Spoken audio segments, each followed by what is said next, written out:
And then how do I go from here back to the...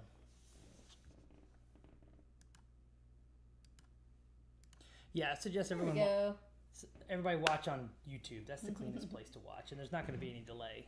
Yeah, I don't hopefully know so. No, Get in there, Ian. No, I'm in the background for now.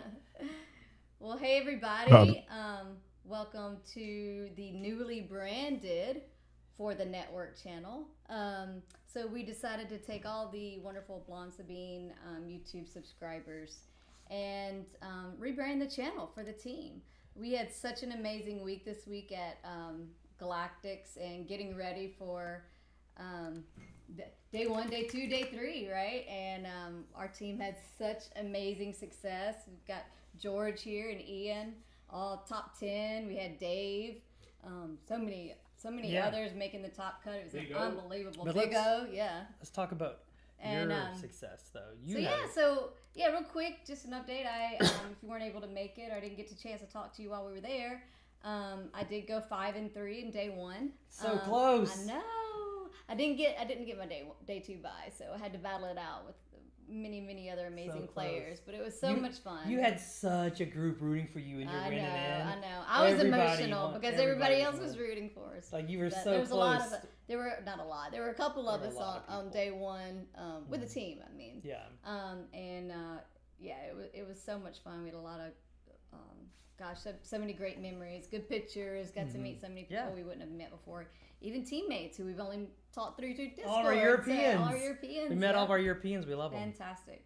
But anyway, so we are now for the network, and you will be getting some new Bothan Network team content, which I think is fantastic, coming from one of the best SWU teams out there. Wait, or the best. One of the best SWU teams? The best SWU team out there. That's right. Number one. Any team that has Ian Klein on it, George the Hulk is the best team in SWU, right? I know. That's right. All right. Well, let's turn it over. I'm going to turn it over to you guys to go through the Galactic breakdown and talk about the deck that everybody wants to know how to play. Do you think? I think so. You think people want to know a little bit about Kylo? I think they do. We'll get there. Right. So as Courtney mentioned, we're going to be doing this new branding for our team's channel. Hopefully every week or two, George and Ian will do a podcast maybe. We're working on that, right? Yeah, we'll figure it out. Yeah, we'll figure it out. We'll still do the live play with Blonde Sabine the way we have been doing. And then we can also have more people from our team do stuff. I know the voice of our team is Jeff Creasy, so hopefully we'll get him casting some things. I think the voice is an understatement. That man walks into a room and he's the room himself. He's so loud. Especially when he's with George. Don't go laughing over there, George. You two laugh. Oh, yeah. Oh. It shatters glass. It was so sonic boom right there. At the Bothan House the week. With George and Jeff in the same room together. You knew there was a good game going on when they were playing each other. Anyway, and then we'll but this was and all the neighbors knew too. Yeah, the noise complaints. We're sorry, that's just Jeff talking. That was we're not having a party or something. Jeff just got lethal. He was really excited about it. He does get excited when he gets lethal. So also coming up, this will be the channel where it'll be your primary coverage for the Battle at Beatle 2. Bothan Invitational will be November 14th through 16th. It'll be a $12,000 prize tournament. Send that's really quiet on our mic. Oh, on our YouTube mic is quiet. Okay, we will do our best to be loud then, because I don't know how else to turn it on. And we need Jeff Creasy. That's right. Let me see. Discord is plenty loud, and then this looks pretty loud too. Testing. I hope that's okay. Yeah, can someone in YouTube let us know if it's louder now? Anyway, okay. Hold on, I think I got. You are the computer science graduate. You should be able to figure this out. Looks pretty turned up to me. Can you go past 100? No. Okay. Is it Streamlabs? Because you're activating Streamlabs for me, but yeah. We'll just talk loud. We'll just channel our inner Jeff Creasy, the voice of the Bothan Network. Okay. We definitely want to have Josh from NextGenGaming come back to Beatle. He was so great because we're going to have the 3v3 again. And Jeff will be playing in the 3v3, so we'll have to definitely have other casters. We also have hopefully some brand name sponsorship stuff coming up in the near future, and that'll be another thing we can promote and cross-promote on our channel here. So, exciting times to be in the Bothan Network. But we added a new team member to the Bothan Network. Ian, tell us about our new team member. This picture keeps getting me, man, because I feel like I don't look anything like that. But I guess that's what I look like. Yeah, I forget who it was. I think it was Travis in the KTOD Discord who used ChatGPT to put me on the Kylo Ren showcase. Well, I'm flattered either way. But yeah, I mean, is that George Lopez? Tyler said that's Ian Lopez. Yeah, I guess I'm Hispanic now. I don't know. Yeah, no, I mean, Kylo 5, man, like, this was a project that's been going on since June when the set dropped for everyone. Like, specifically George saw the Kylo leader and was like, there's got to be something here. And we kind of just we've learned that we have to just listen to George when it comes to these Whatever things. George the Hulk says about deck building, you just do it. But look at this great team we put together, right? This is, I think for this picture, the Europeans were out doing like touristy stuff. So we missed not having our Europeans in this picture. But they're an important part of this. But we ended up having 14 of us play it at Galactics. So it was pretty exciting. We call ourselves the Bothan Knights of Ren. We had one interloper, our friend of the team, Danny. He played the deck, and actually he also converted. He was the famous one. Day one, everybody was looking at Danny, right? Yeah. That actually helped us. 6-0. Yeah, Danny was fantastic on day one. Super impressive with a different build of the deck than ours. His deck had much more of an aggro bent to it. The kind of deck George the Hulk would never build, right, George? Yeah. No, I mean, we chatted early on, me and Danny, like, well, through Colby, like, right, friend of a friend kind of thing. And we kind of diverged from those early conversations. And it's fun to see where we both ended up. Yeah. For, like, example, in those early talks, he was really high on, like, Search Your Feelings as a way to find the third, like, Sith Holocron or, like, the last little bit of the combo. Right? Yeah. So it's fun to see where he landed as opposed to where we landed. So we had just tremendous success.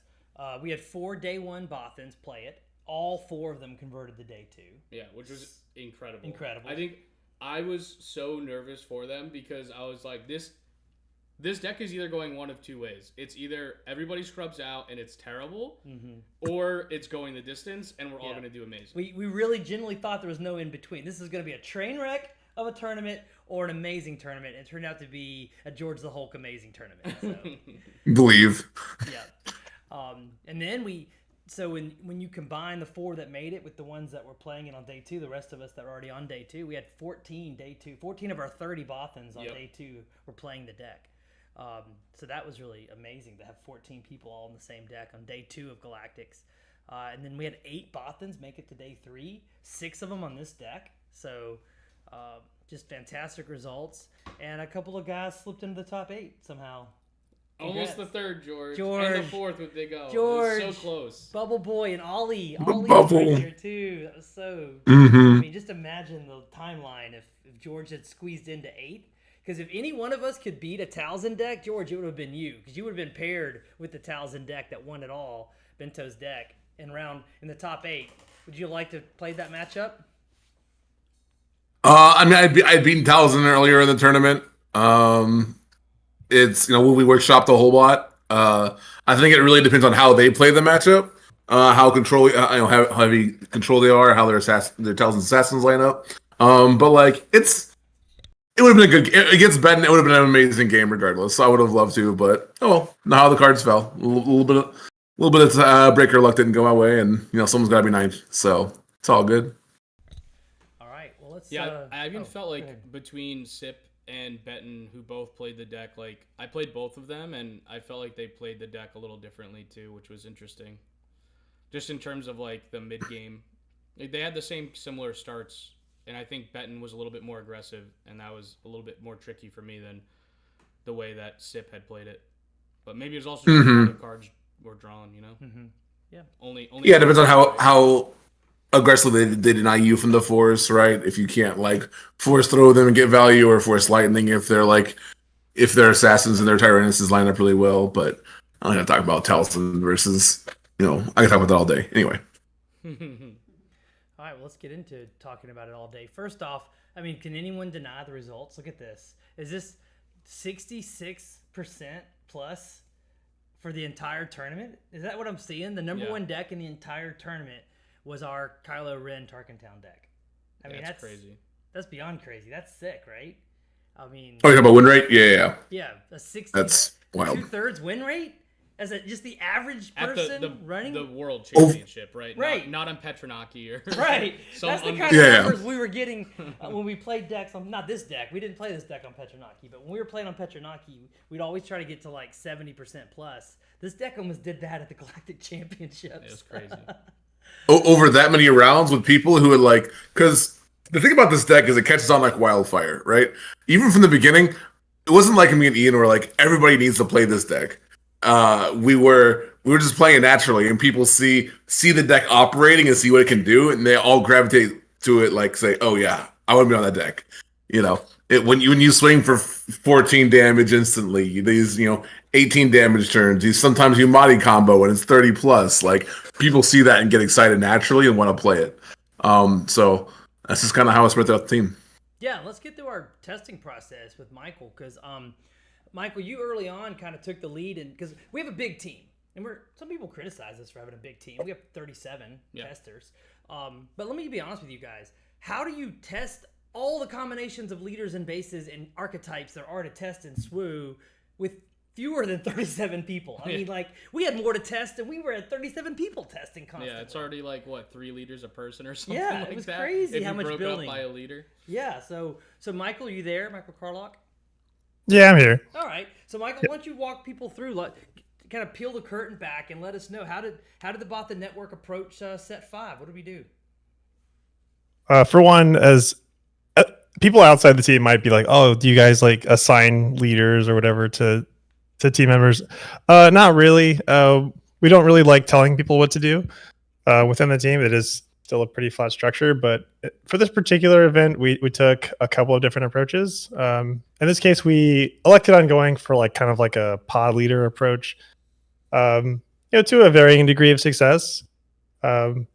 Basically, let people pick which colors they were most interested in. Typically, that was lining up with like a particular leader combination, and let them basically cook for X amount of time and partner with multiple individuals on the team to work on different leaders.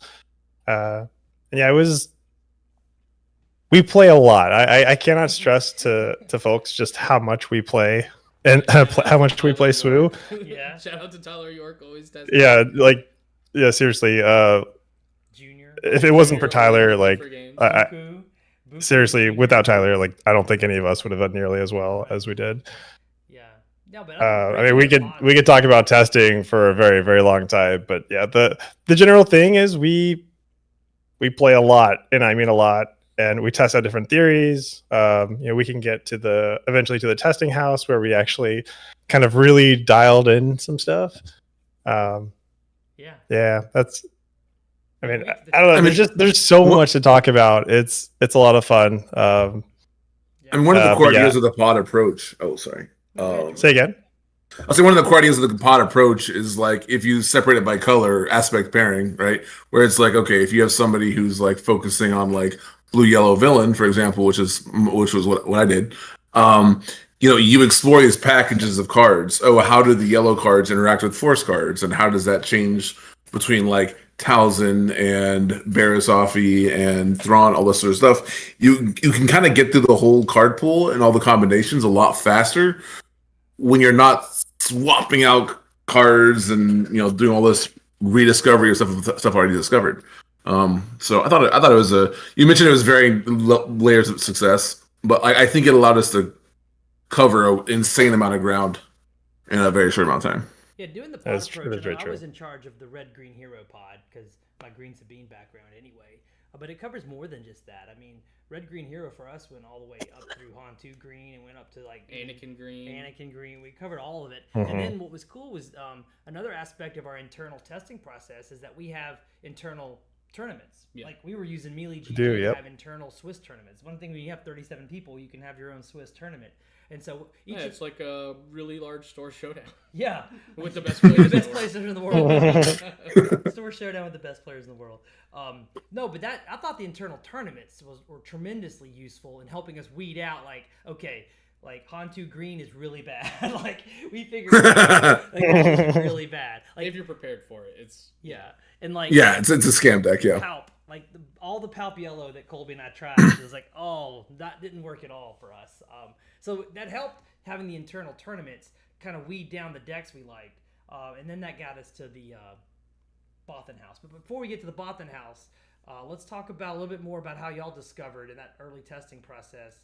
You know, so that hold on, I gotta cover our faces. How do I do that? This button and this button. Okay, I'm not the. There we go. So this is the actual chronological order of what happened. George got in the lab, right? George saw Kylo when he got spoiled, and that's George's face, the first cat. George starts playing everything there is to play with Kylo, and then Ian jumps on Kylo, and look at their faces. Y'all are so cute together. So happy. I told George the moment we ever try to brew a deck together, something magical was gonna happen. So, Yay! Here we are. But first, George, we because I worked on a little of this too. Is you did yellow? Tell us about Kylo Yellow. Yeah, so all the colors have their merits. Yellow attracted me in particular because of it was a really good home for evacuate. And the idea with Kylo being like, it is technically a leader where the flip scales infinitely. The more resources you go, the stronger that flip is, and the more inevitable damage you can get. So the idea here is you have evacuates, super laser blasts. You can keep going. It doesn't matter how strong your opponent's units are. It doesn't matter how big they are. You're just buying yourself more time, getting more resources, answering everything your opponent could do, and then you have the big massive flip. You also had Enticing Reward. That was an earlier version. Enticing Reward lets you find specific upgrades like Constructed Lightsaber, like Ascension Cable to give you Saboteur.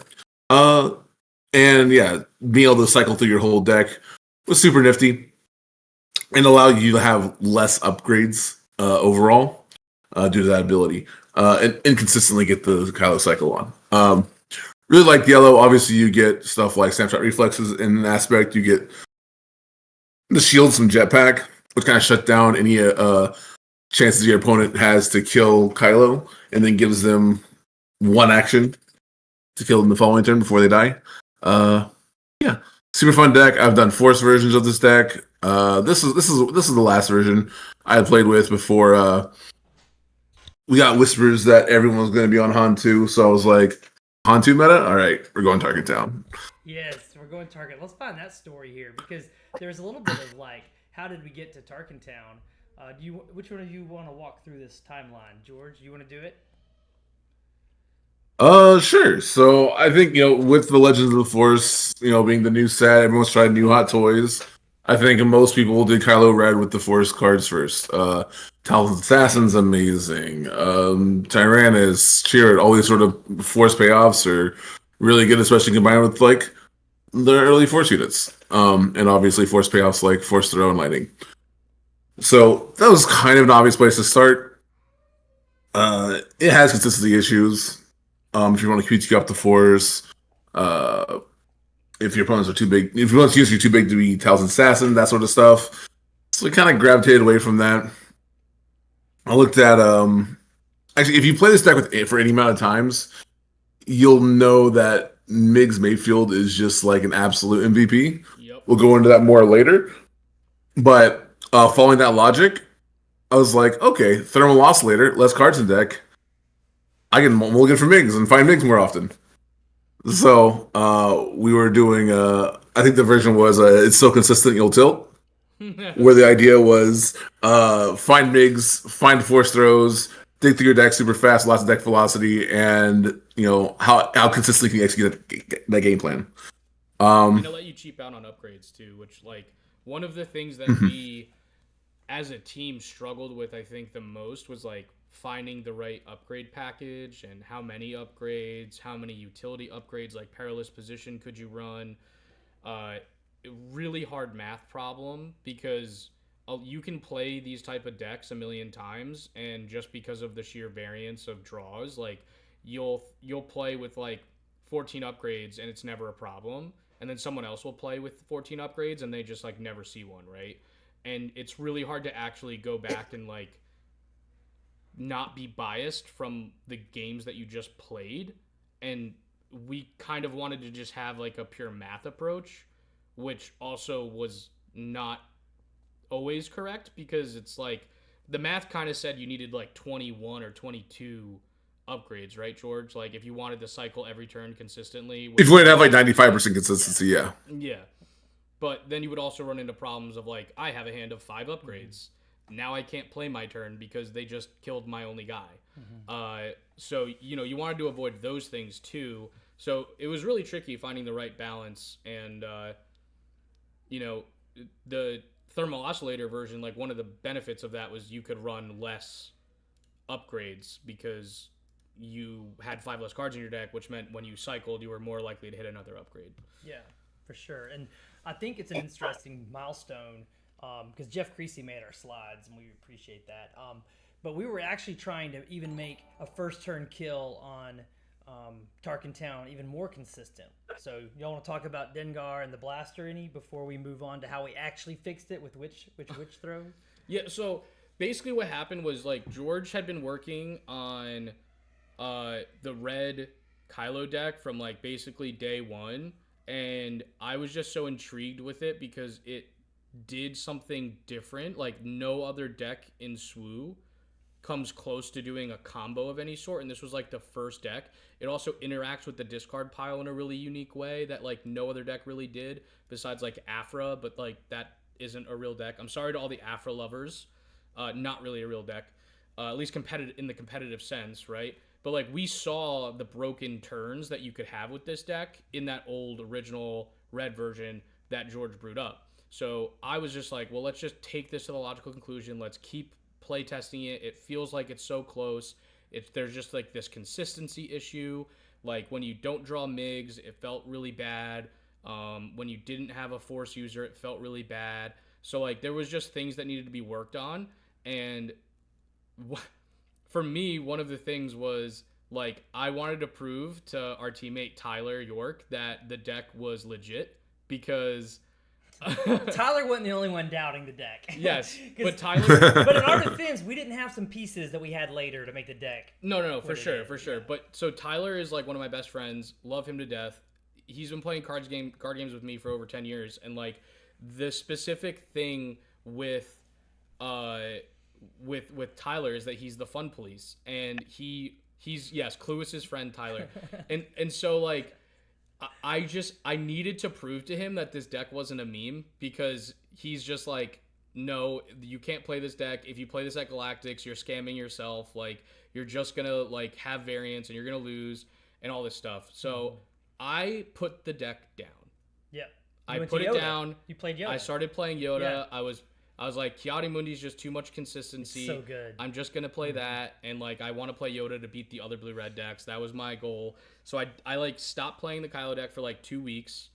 And I went on a red hero tangent and was being a meanie about Yoda and saying it was the best blue-red hero version. And all my teammates were like, you're going to go to time. You're an idiot.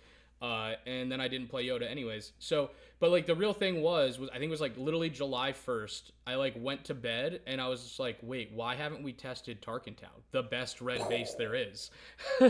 Like we've seen Tarkentown in so many decks, and it's like not intuitive for Kylo because Kylo isn't a ping leader. And usually like you want to play Tarkentown with a ping leader. So you're going to make him a ping leader. So you just got to make him a ping leader. And like that's what we were doing anyways with MIGs, right? And then so that was when I was like, guys, what if we use Tarkentown? And then I just started winning like so many testing games. Like I would just play someone for the first time. They knew what the original like kind of like red version that we had with the force users and like the force payoffs. but now I didn't like get scammed out of like having like not the force token when I needed the force token to turn on my Talzin's assassin and like all of those things. And now it was just like a super consistent deck. I always killed their turn 1 play, and then I would try to just make sure I don't lose in the mid game and then finish them off with the combo. And I just started having a lot of success. And then so I was like, George, I need your help, please, because I know that there's like something here now, but I knew I couldn't get it over the line by myself. Yeah. Because at this point, everybody still thought it was a meme because I had given up on it. And I think George was going on to his yellow tangent and was like, maybe it's just yellow's the answer and Kylo Yellow needs to happen. And I was like, George, I think Kylo Yellow's great. Please help me. Help me, OBJ. And right around this time period was like, you know, when everyone's like, oh yeah, Han2 is the truth. Everything's Han2, blue, green. And I'm just like, yeah, Ian, I'll join you. Let's go.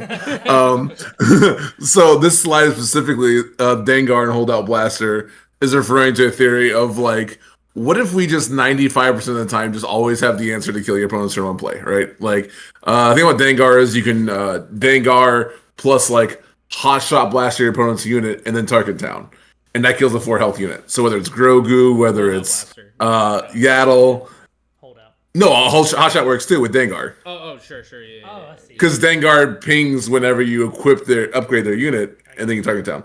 Holdout Blaster, you can Holdout Blaster your own 1 cost, so that works with either Witch of the Mist or Dengar to shoot them. And the really funny rules question we got confirmed, just in case it happened, was you can Holdout Blaster your opponent's unit, use the Wind Blade, and have it damage itself to then target down it. Yeah. So, but that's where this kind of... Yeah, but fortunately, more of our teammates started working on the deck with you guys, including we kept beating them. Yeah, including Cox, Reflex. You Yep. know, because Reflex found like I think the last little missing piece. You could argue Motti was during testing week, but I really feel like until we got to Witch Throw, right? Andrew, you there? I'm here. All right. Why don't you tell us the story of how did you come? First off, why don't you tell us how Witch Throw works and why it's so good, and then also tell us how you found this. Yeah, so I think there was a couple different issues we found in testing of just like the deck felt really good, but it just wasn't quite there. It wasn't all there, right? And one of the main issues is that it's great when we can start with MIGs, but if we don't have MIGs, we kind of are just playing a normal game plan and hoping that we get there in the future. So we were looking for additional ways to get that damage consistently while also getting through our normal game plan and advancing our game plan. And having a way to throw something on 1 was one of those options. So I think the math on MIGs is something like 67%, or George can correct me there. So having a more consistent way to get the game plan online from turn 1 was really important. And adding Witch with the ability to force throw on 1 added something like an extra 10% to our high-end mulligans and starting hands. Yeah, in addition to that, go ahead. With just MIGs, it was if you hard mull for MIGs, it's 54%. And then if you added the Witch plus Force Throw, it went up to like 66% or something like that. Mm-hmm. That's if we also have the extra card from the Kylo image, right? Right. Yeah. We basically have a 7-card hand if you hit a upgrade. Yeah, and then when we're starting with that Witch Throw package, that also just makes the things like Pillage much more online on 4. Ideally we want to go 1-1 on 1 or 2-1 on turn 2, to then we can turn on the Pillage on turn 3, which really attacks our opponent's team. So, the Witch was just like a really good inclusion, and the story of how I came to it is really kind of funny. So I run a TCG player store just to kind of sell all my extra cards and stuff that I win at tournaments. Someone had an order of like 6 Witches. And that was it. It was just like 6 Witches for one order. And as I'm packing the cards, I looked at the card and I was like, this solves like 4 different problems in our Kylo deck. Yeah. Like 1, it's an option to throw on 1. 2, it's a way to get the board back, because one of the problems we really had was using all of our best force cards when we're off the board was really hard, because when you play a unit, often they could just kill it by attacking into it if you're off the board, but Witch has hidden. So you play it on the board and that turns on our force throws and our force lightnings. So it just like had an epiphany. I went to the guys and I was like, I think this is the answer to everything. We really didn't like the Night Sister Warrior, as like that was the slot that it took as one of the extra 2-drops to play on 1. It's just kind of really weak as a 2/2. So yeah, it just like we had the epiphany and it filled all the holes, and testing it just was phenomenal. So Yeah, and another thing that it does so well, even if you don't get the force throw off with it, on turn 2, Ian, if you only watched your streams, you're constantly putting a blade on the Twitch. Tell us about that strategy. Yeah, so this is, I think, one of the ways that me and George like approach this deck differently is because George is much more of a control player and I'm much more of an aggressive player. And I really liked the plan of trying to get double use out of most of my upgrades, especially the 3-cost ones like Fallen Lightsaber, Constructed Lightsaber. And so I was playing mostly versions that played 3 copies of both of those so that I could consistently just like slam, especially when you don't start with MiGs and you start with like a Secretive Sage, just like slam a lightsaber on them as like a aggressive way to start doing chip damage, start making your opponent like question everything that they've ever believed in.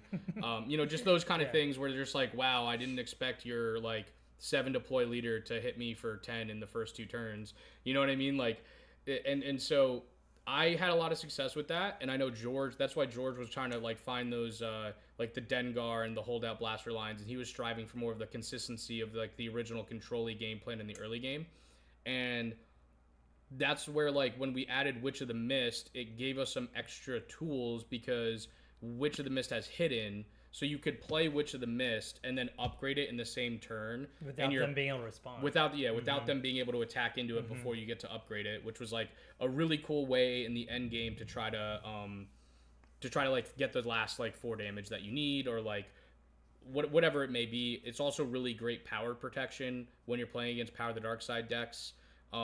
One of the things that our Blue-Red Hero players were doing was playing things like Power of the Dark Side in their Blue-Red Hero decks to turn off or to turn on the new Anakin unit, and that meant that we were playing around Power of the Dark Side like every time we played our teammates, because it wasn't just the villain decks that got to play it. So you know, that was one of the pain points that I had in my initial testing that made me stop playing the deck, was like, I just can't beat these Blue-Red Hero decks when they play these villain cards, and Witch of the Mist was like a key proponent of making that strategy more successful and that matchup more successful. And so then getting into the week of testing week, is that, for you, those that don't know, we flew out Saturday before, like 8-9 days. Yeah, it was the 19th of July. And spent a week out there. Early in the week, I doubted the deck because Michael Carlock had brought in his romance, his the Raylo. Raylo. I don't know, Michael, if you're here or not, but tell us what we tested with Ray, Michael. Tell us about that. That was some cool shenanigans, but it just felt really. Oh, it's a much better story than that. George, you wanna help me out here? Sure. Okay. So there's a really funny thing that happens when you play MiGs and then you activate Kylo, you discard a card, and then you draw a Ray, and you kill every 4 health unit in the game, and you're all the dopamine. Yeah, without using your Tarkin Town, and you just feel like you've won at life and everything. Yeah. That happens like. You could, if with Tarkin Town, you 6.5% of the time. You could kill it. Yeah. So, yeah, it is like cool. That'll happen once every 2 tournament runs. Good luck. All right, no, I'm just kidding. Yes. Yeah, no. 6.5% of the time, it works every time. Yeah. But So testing week, we spent like at least a day and a half just playing all the Ray we could, and it didn't. Well, right, but there was a reason, and it's because we didn't have the person who tells us things we shouldn't be playing in our decks. You know, but let's just put it this way: he wasn't there to stop Cox and I from really pushing this nonsense version of the deck. Oh, Tyler York. Oh no, I mean, if you're getting at like the serious, the real villain of the story is Orlando Airport Security and Bag. Yes, yes. Delayed. We got to do this when the cat was away, so we played with Ray. Okay. Yeah. Yeah. I got stuck in Orlando for. I was supposed to leave in the morning and then missed the flight because of this, that, and the other thing, and then ended up not getting into the Bothan House until late that evening on Saturday. But while I was sitting in the airport, they were out here going, I wonder if we put Owen, Lars, and Ray in a Kylo deck, if that'll work. And it worked for a couple of games because, you know, no such thing as variants, right? Like that doesn't exist. You can totally double Ray and the first turn of the game, right? Wink, wink. Which, by Do the it all way, the time. totally did happen at the Bothan House on day one, Mhm. which is pretty funny. And that was when it died. It was like, yep, it's never happening again. Yep. All right. Yeah, so here's the deck. K5TT, Kylo 5 Tarkintown. A lot of hands were on it. I know the voice of our network, our caster himself, Jeff Creasy, was deep in the deck with us, put a lot of work in. And I think Jeff is joining us on the stream. Right, Jeff? You there? Yeah, I'm here. What's up, guys? Well, Jeff, why don't we use your casting abilities? Let's say you're a caster and this deck list just popped up. Why don't you walk us through kind of like how this deck fits together from a caster's perspective?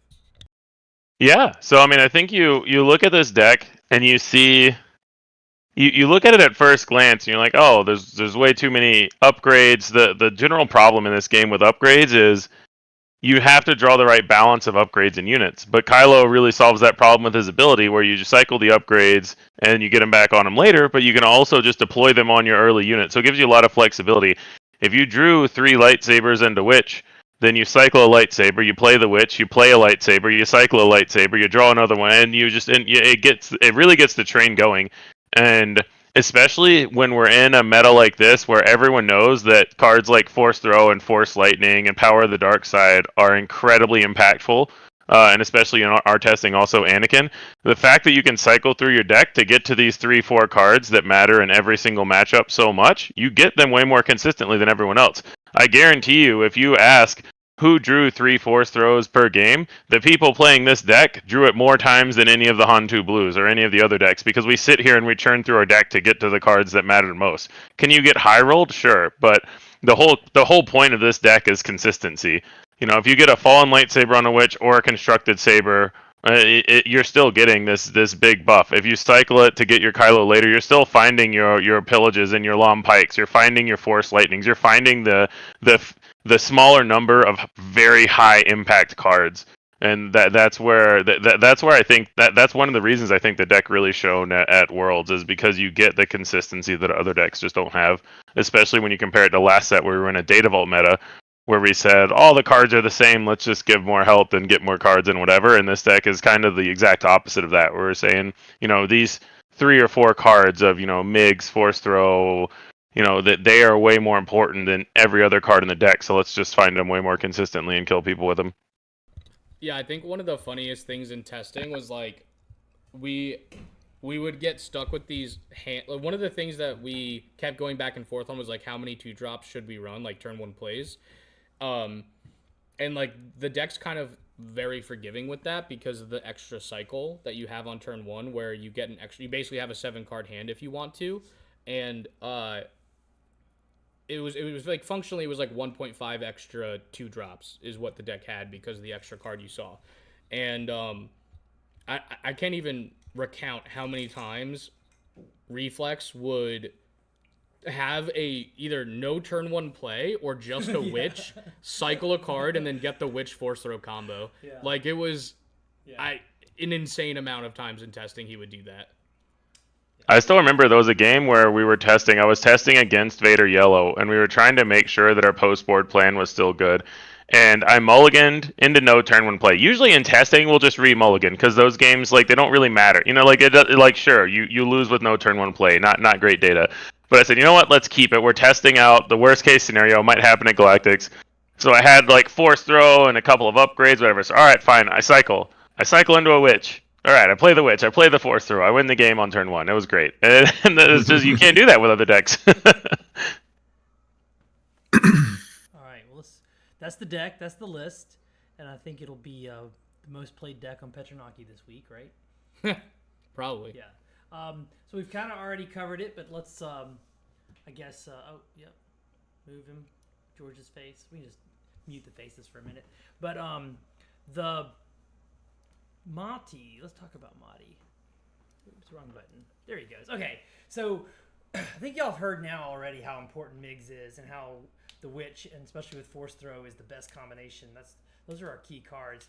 So Motti's not, it gets all the flashy plays, but it's not really the best card in the deck. How how did we get to Motti in testing? It was late in testing that we added Motti, right? I remember George had talked about it earlier in the year. I think I had talked about it earlier in the year, but testing-wise, where did Motti come from during testing? So I think that there was a point where people were afraid of just like control decks in general. There was a lot of like people doubting Data Vault decks like kind of being in the meta, and then a decent portion of our team saying like you can't just ignore these decks, like they're going to show up. And especially with the Kylo ECL and Kylo Data Vault decks kind of cropping up in the last couple weeks, getting a lot of like people talking about them in different discords, like the KTOD discord, like the Kylo ECL thread I think was like the most chatted in thread for like the entire set. And so we were just like kind of afraid of like, okay, we have this like really good plan into Han 2 blue and these blue-red hero decks of just keeping them off the force for the first 4 turns, but how do we translate that game plan to one that also works against decks that have 33 HP, not 28, and that have a really good controlling game plan?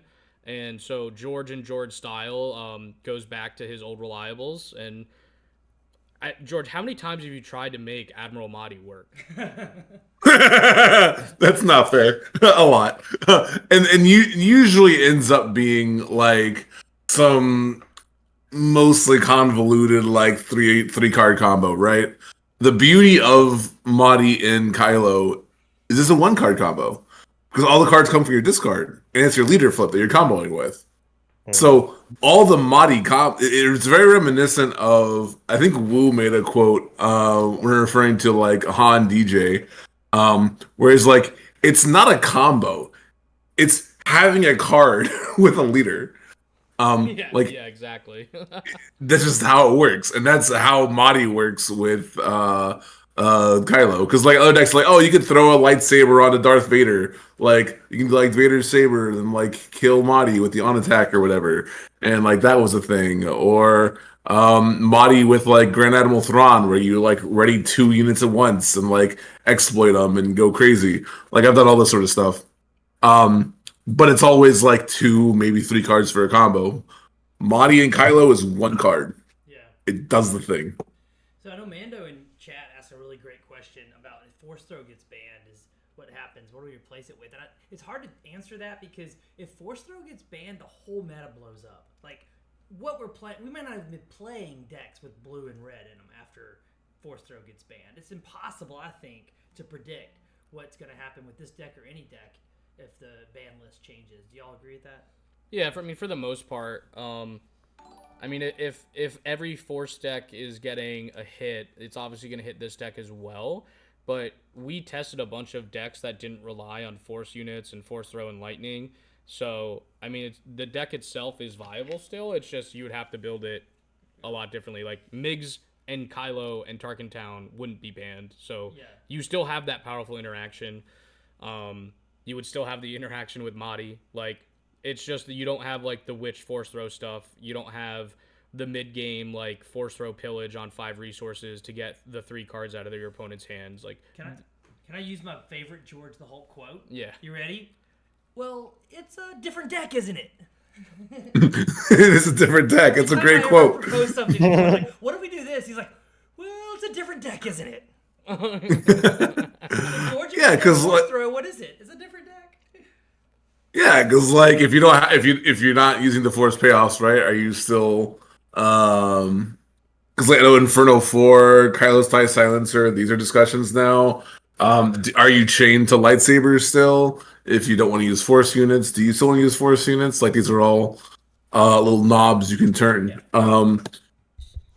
George, you know what card we haven't talked about yet that I know you are on the inside dying to talk about? Oh, what card is that? Luthen Rail. Oh god. Oh, I love Luthen. Yeah. Whole video. No, I think that card's like super interesting. One of the other things that we struggled with was like if you look at our deck list, you'll see. Can you go to the deck list picture? Okay, yeah. You'll see that there is no 3-cost unit, and our 4-cost unit is also a 5-cost unit. And we had many different versions where like we would play 3 drops or we would play a bunch of 4 drops. Like we would play Grand Inquisitor as like a hidden force unit that can attack for a lot. Or there was a version that we played Luthen Rail, and all of our upgrades, or at least like 80% of them, were items so that you could fetch them with Luthen, which is why Hotshot Blaster is still in our list. Like Hotshot Blaster really is a remnant from the old Luthen list that we had, because that card just like exceeded expectations out of Aspect, because obviously it's in Aspect when you play it from hand, but like when you smuggled it, it was still good, which was weird. Like, who thought before this tournament that Hotshot Blaster for 5 was good? Because not only did our team do that, but Benton and Sid beat me. Benton, who beat me in the finals, also used it. That was the secret sauce. Just shows you how good Smuggle is, right? Dude, Smuggle's great. Smuggle's amazing. And Tyler in chat brings up Cheer It. What did we do? I know we tested Cheer It a bunch. We had it on the list for a while.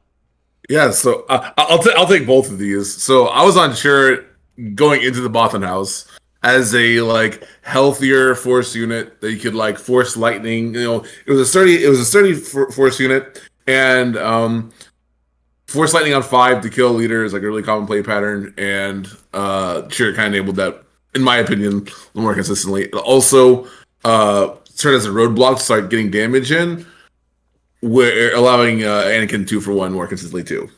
So I like that.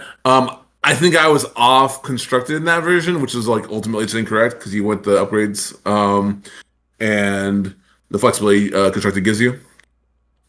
So yeah, I think we landed on one or the other, and we landed on constructed. For Luthen Rail, it goes down to theory. It's a really interesting one, where like the optimal Kylo flip in most situations would be like triple Sith Holocron, Hotshot Blaster, like Snapshot, right? Like Sith Holocron is just the most damage per resource, and then like Hotshot Blaster is the next highest damage per resource.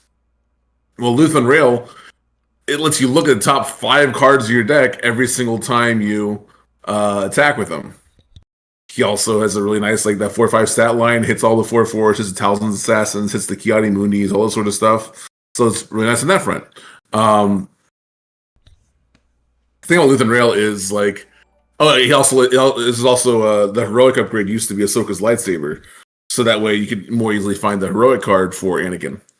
The thing about Luthen Rail is, yeah, it is.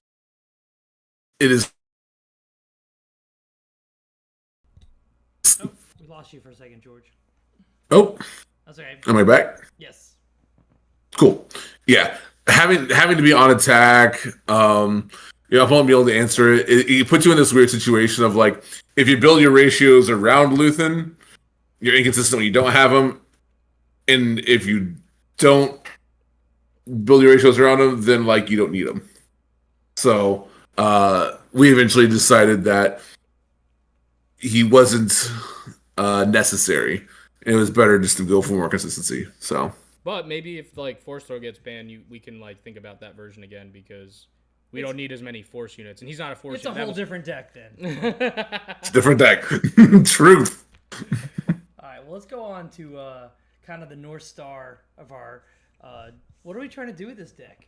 It's pretty straightforward. It is, and thank you for Jeff of making this amazing slide. These slides are great. Jeff Creasy made these. Thank you, Jeff.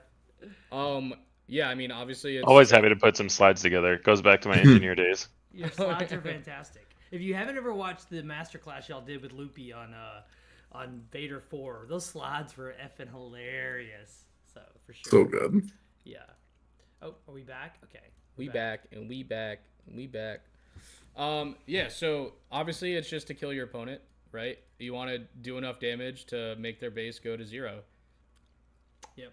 And Kylo gets to do that pretty consistently, though it involves a lot of math. Let's do the Something math. that I realized I wasn't really good at in the finals. In game 1 of the finals, right?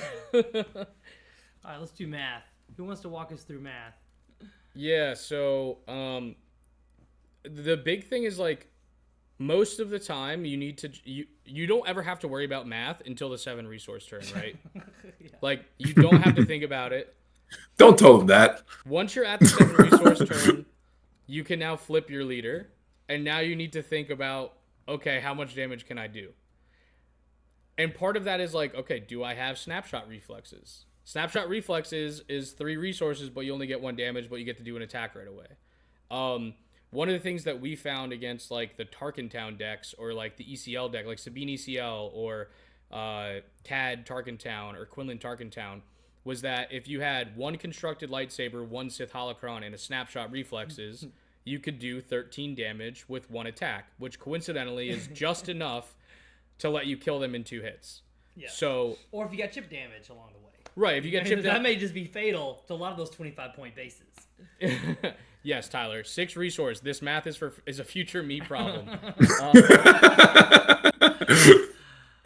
Yeah, don't base your cycling decisions off that or resourcing decisions off that or anything. Don't worry about that. That's future me's problem. Caden asked about the mirror, and Caden, we're going to talk about the mirror towards the end of the presentation. Yeah, so a lot of times it's just like you want to do the most damage as possible, but sometimes you also want to make sure that you get certain effects off. Like I had multiple times where like a fallen lightsaber was able to clean up a unit with the Kylo attack, so it made the attack with Kylo more profitable for me or something like that, right? When you're using Sith Holocron, you have to think about, where am I putting that 2 damage? Does my opponent have a way to deal damage to Kylo? Can I afford to put the 2 health on him? So a lot of times it's like we want obviously the most damage per upgrade. So like Sith Holocron, Hotshot Blaster, Battle Fury Constructed, they all give more than what they cost. But at the same time, sometimes like certain effects are nice. Like I've had Kylo flips with double Fallen Lightsaber, and I got to do 2 damage to all of my opponent's stuff, and that made me win a game, right?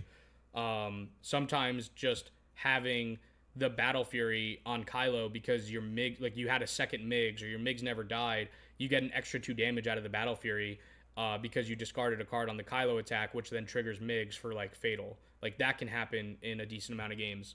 So a lot of times it's like we have the upgrades that you see in the damage column, like these are the best bang for your buck or the best effects for your buck. And then the utility is kind of just like necessary evils is what we kind of called them, of sometimes you just need the snapshot reflexes. Sometimes you really just need infiltrator skill in order to get through a Chirrut or an opposing Kylo, like Kylo ECL. Infiltrator skill is the most important upgrade. You can never resource that one, right? In other matchups like Quinlan, like I can just resource infiltrator skill if I have too many upgrades because I know I don't need the effect of the utility upgrade there. Cards like Perilous Position would also, I would consider a utility upgrade because you can cycle it with Kylo. You're never putting it on Kylo for the flip, but it's just another upgrade that like in certain matchups, like against Kira, I don't really need Perilous Position, right? So I can cycle it for an extra card. But against Vader 4, I'm never doing that because I want to be able to kill a Lurking TIE. So yeah, I mean, there's some really important things there. Obviously, we have Motti as the multiplier. You'd be surprised that like we had Motti in for Data Vault decks in game 1, but at the same time, sometimes you just have the damage against other decks. Motti with 1 Sith Holocron is 16 damage. It's ridiculous. Yeah. So that's 3 resources, 16 damage on 7, and that it just exponentially goes up, right? Because it's times 2. Yeah. So, And the important part about that math is that it's enough resources to pillage, right? Yeah. So if your opponent's sandbagging that Rival's Fall or that Power Dark Side, whatever, you can pillage, and then off of 3 resources, you can do the Motti version of the combo. I think another big point of the utility upgrades, or at least all upgrades in general, and one of the key puzzles of Kylo is making the upgrades not just good with the Kylo flip, like on that combo turn, it's making them good throughout the game. So like things like Infiltrator skill, right? It answers like those shielded units. Things like Infiltrator skill on a Lompike allow you to like just infinitely farm your opponent's unit because you can give your Lompike a shield, give your opponent the blocker a shield, and then just pop right through it. So yeah, finding all those opportunities to have the upgrades be like super modular, I think it's what really unlocked this deck to being as strong as it is. We even did. Who made the spreadsheet? Michael, are you there? That was Michael. Michael. Oh, that was hot. Which spreadsheet? Because I made several. You do make a lot of spreadsheets, Michael, and we love you for that. You are a big part of the team, Michael. What was the That's spreadsheet interesting. where you had every combination of card that would pump Kylo, right? He Every had Yep, it like I he had made- it so you could sort it. Yeah, Like, you could by, sort the by how many spreadsheet. resources and how much damage you wanted to do. Tell us about the spreadsheet, Michael.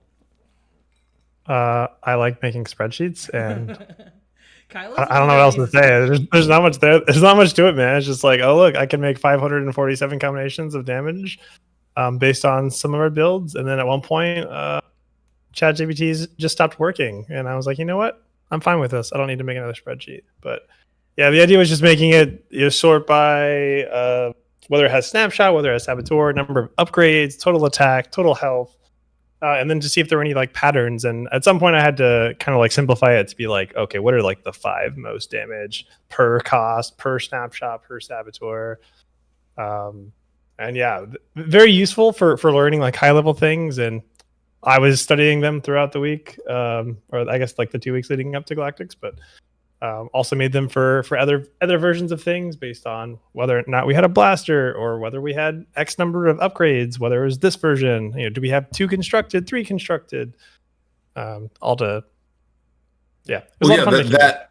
That spreadsheet, like I think the big takeaways for me was like the low resource cost upgrades, right? Because for a long time we were on triple constructed, triple fallen, due to like the utility in the early game. But look at the spreadsheet. We're like, Infiltrator's skill is showing up a lot. Yeah. Like these triple holocron, like Infiltrator's skill, like plus whatever combos were just like correct a lot of the time. And that also led to the logic of like Battle Fury. It actually enables a lot of like these crazy high rolls, right? Yeah. Like one resource is just I totally didn't do in the finals. Stop. You did amazing. Oh no. Yeah, it's okay, man. Let it go. I just myself, guys. It's okay. Yeah. You had the high roll. It's all good. Yeah, because you don't expect to have double holocron on a flip turn. It doesn't usually happen, but it does happen sometimes. And you can go crazy. Draw an extra card every turn, but yeah. It's like 40%, I think, of finding 2 of a certain card, assuming you rummage every turn. It's a lot of math. You really have to do a lot of math to be good at this deck. That's the takeaway of this slide. All right, so let's start getting into the sideboard. I know I was gonna have Nick talk about it, but I don't see him in chat anymore. If Nick's still here, but instead, I know Reflex and Jeff, they did a lot of. Oh yeah, sorry, it's Reflex's jersey on George's head. There we go. Yeah, so Reflex, Jeff. Later in the week, what did like Wednesday or Wednesday, right? We started working on the sideboard. I was trying to make it earlier, but people were like, "We need to test more." We did need to test more. I know. We didn't do enough Towson, did we? We said we need more Towson testing. You're like, no, let's go ahead. We did more Towson now, don't you? We did it on Wednesday. Hey, me and George did like 7 hours of Talzin, and I was 2-0 against it on day 2. Thank you, George. You're welcome. Doing my part. Reflex, you still there? I'm here. Yep. Right. Yeah. Listen, I was saying we needed less testing the whole time. I wanted us to just like get in a circle and talk a bunch. But Jeff and Reflex, talk us through what we ended up with the sideboard. Why don't y'all walk us through it, guys? Yeah, start us off, Reflex. yeah. So I mean, I like to be very process oriented. I coach sports in real life, so like I try to get us to have a really solid game plan for getting everything. So the way that I like to start up sideboards is to first we played a bunch of pre-board games, kind of good idea of what cards are good and what matchups where we want help, and then we just take every possible card we could think after our testing that could maybe help us or could end up in the main board or could end up in the sideboard, and put it all on the table.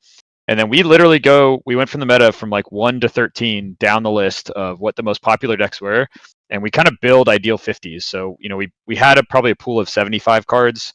Maybe 80 cards that we're pulling from, and we build ideal 50 cards. Like if we had access to every card we want in this matchup, what would our ideal 50 look like?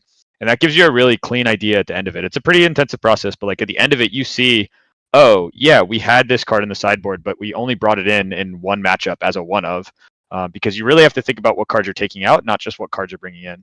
And so that process led us down to, I think, something like a 14 to 15 card sideboard. Once we'd kind of seen everywhere we were, and then the process was really like, okay, well, is this slot worth it? Does this give us a 2% advantage in a matchup that we're already good in versus this card giving us a 10% advantage in a matchup we're bad in. And making all those decisions is how we kind of narrowed it down to make those final cuts. Yeah, one thing that was really cool about making the sideboard for this deck is when you're such a synergy-driven deck, there are only so many cards you can cut. And one thing that I was harping on constantly when we were building this sideboard is there are no matchups where we want to overboard. We never want to say, take out 8 cards, put in 8 cards. There's no matchup where we want to dilute our deck that much. So it was really interesting. We said, okay, we solved the Vader matchup with 3 cards. Okay, cool. So those 3 cards need to go in because we need this. And so it was a lot of discussion of like, okay, which 3 to 4 cards do we want for each matchup? And one example that I like is the Champs and Duel in the board.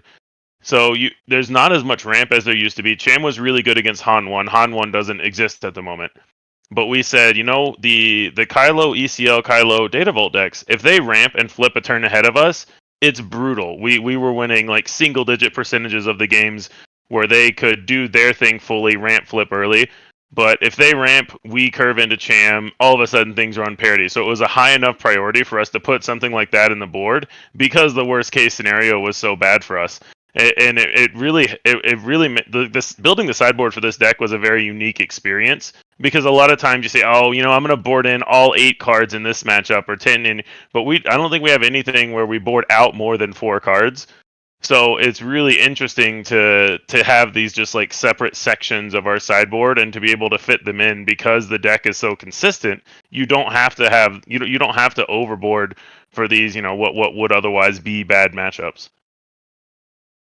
Yeah, exactly. And so like the direction we started with the board was a lot more generic and just kind of like cards that we think were good and that we wanted in matchups. So when we looked at it, it's like, yeah, we could board 3-4 cards in against Han Blue, but we didn't need to. We were already winning super high rate pre-boarded, even against their sideboards. And so adding slots into the sideboard into a matchup we were already so good in wasn't worth it. And so, then it really became testing, okay, we know we're not very good into these matchups. How far can we take it and how far can we push it to take our worst matchups as good as they can be? And so our sideboard at the end of the day, like against Han Blue, was like 1 or 2 cards. And then, we really wanted to solve the control deck problem that we found out that our deck had. And so, that's where that turned into, 6 or 7 cards into some of those control decks where those slots are really more beneficial. 10 slots in a sideboard is not a lot. And so, talking about getting value out of those slots is really important in how you go about that. Yeah, I think one of the weaknesses our deck has can be space. We solved the Vader 4 space with Grenade Strike, but what actually ended up knocking me out of day 2 was that I ran into space decks that weren't Vader 4, so they had more than 2 health on their spaceships, and as you can see from our sideboard, besides open fire, we didn't have any way to deal with heavier spaceships. Yeah. But we calculated that, like, who's going to play those kind of decks at Galactics? And so just Frank's opponents. Right. And that's fine. I don't mind. I'll take those. I'll take the variants of matchups. Yeah, you played Kazuda and Blonde Sabine, right? Yeah. And I ate the Sabine so that Reflex could face the Han Tues. I played a Boba that had 37 spaceships in it. I played 3 Sabines and a Boba. I don't know what you guys are talking about. I got hit with the space matchups too. I played 2 yellow Sabines and 1 green Sabine. I played more yellow Sabines than green Sabines. At least one person on our team had, I want to say they had like 4 Han2 blues, and I was just so jealous. I just can't remember who it was. Right. I had 5. The problem is that I didn't have sideboard cards for those decks because there's so few of them and that we expected them. Yeah. And the other problem was that they were amazing pilots. Like TowerNumberNine beat me, and he didn't play anything wrong. Like I needed 1 mistake, and then thankfully Reflex got revenge for me on Tower. Right? You beat him, didn't you, for me later in the tournament? I did. We always take care of our teammates. I always got your back. But then I played this guy, this Ben or something, like this Boba player that was like, not only was he heavy space, he played so good. I'm like, damn it. I need this to be like a store showdown where even though your deck is bad for me, I'm going to outplay you. You can't outplay people like Galactics, which makes our deck win percentage so much more impressive. Yeah. 66% against the best players in the world? It's crazy. What the heck, dude? How did we do that? It's crazy. So thank you very much, Reflex and Jeff, for talking us through the sideboard, and sorry, Nick, that you couldn't stick around for it. So yeah, basically the general thing here is that the big ships are good against the control decks or like the bigger decks because you just need the extra burn damage, and the extra removal spells are for the aggro decks. Like, Yeah. that's the general concept of the sideboard. You could use different cards, but if you have a general philosophy of bringing in more burn damage in some form that's hard to remove for the control decks and more removal spells for the aggro decks, you'll have a fine time. Yeah, and I know Daniel's in chat still, right? Daniel, are you still there? Because I know Golden Gaming asked in chat about how we do against hard control, and I know Daniel's played a lot of villain stuff. So Daniel, do you want to talk a little bit about how we beat hard control decks? I mean, I think this is what Eekful would love to talk about, because I'm pretty sure he set the record for damage, at least at the tournament, where he did like 38 in one round to one-shot a Data Vault deck. I mean, the main thing is like, well, the main concept is we have inevitability, right? Like, the longer the game goes, the more resources we wind up with, and the more like damage we can do as a burst, whether we chip or not. And upgrades But in the discard the pile. core of like, right, sorry, what did I say? No, and more. Right, we have the resources and we have the upgrades in the Right, discard right, pile. Yeah. right. And so the more resources, the bigger the discard pile, the more options to play, and we can do things like snapshot with bigger amounts and all that. And like the more important part, maybe into control, is what we like to call the Motti scam, right? Because you put them in this kind of like pincer, where they either can spend their resources to do what they want to do, which is finally dropping a big ship or a big unit or whatever to kill you, or they can hold their resources up to deal with you. If they play something big and essentially tap out, you get to drop Motti, equip a Holocron, equip whatever else you want, and swing twice for 20,000 damage or whatever it is.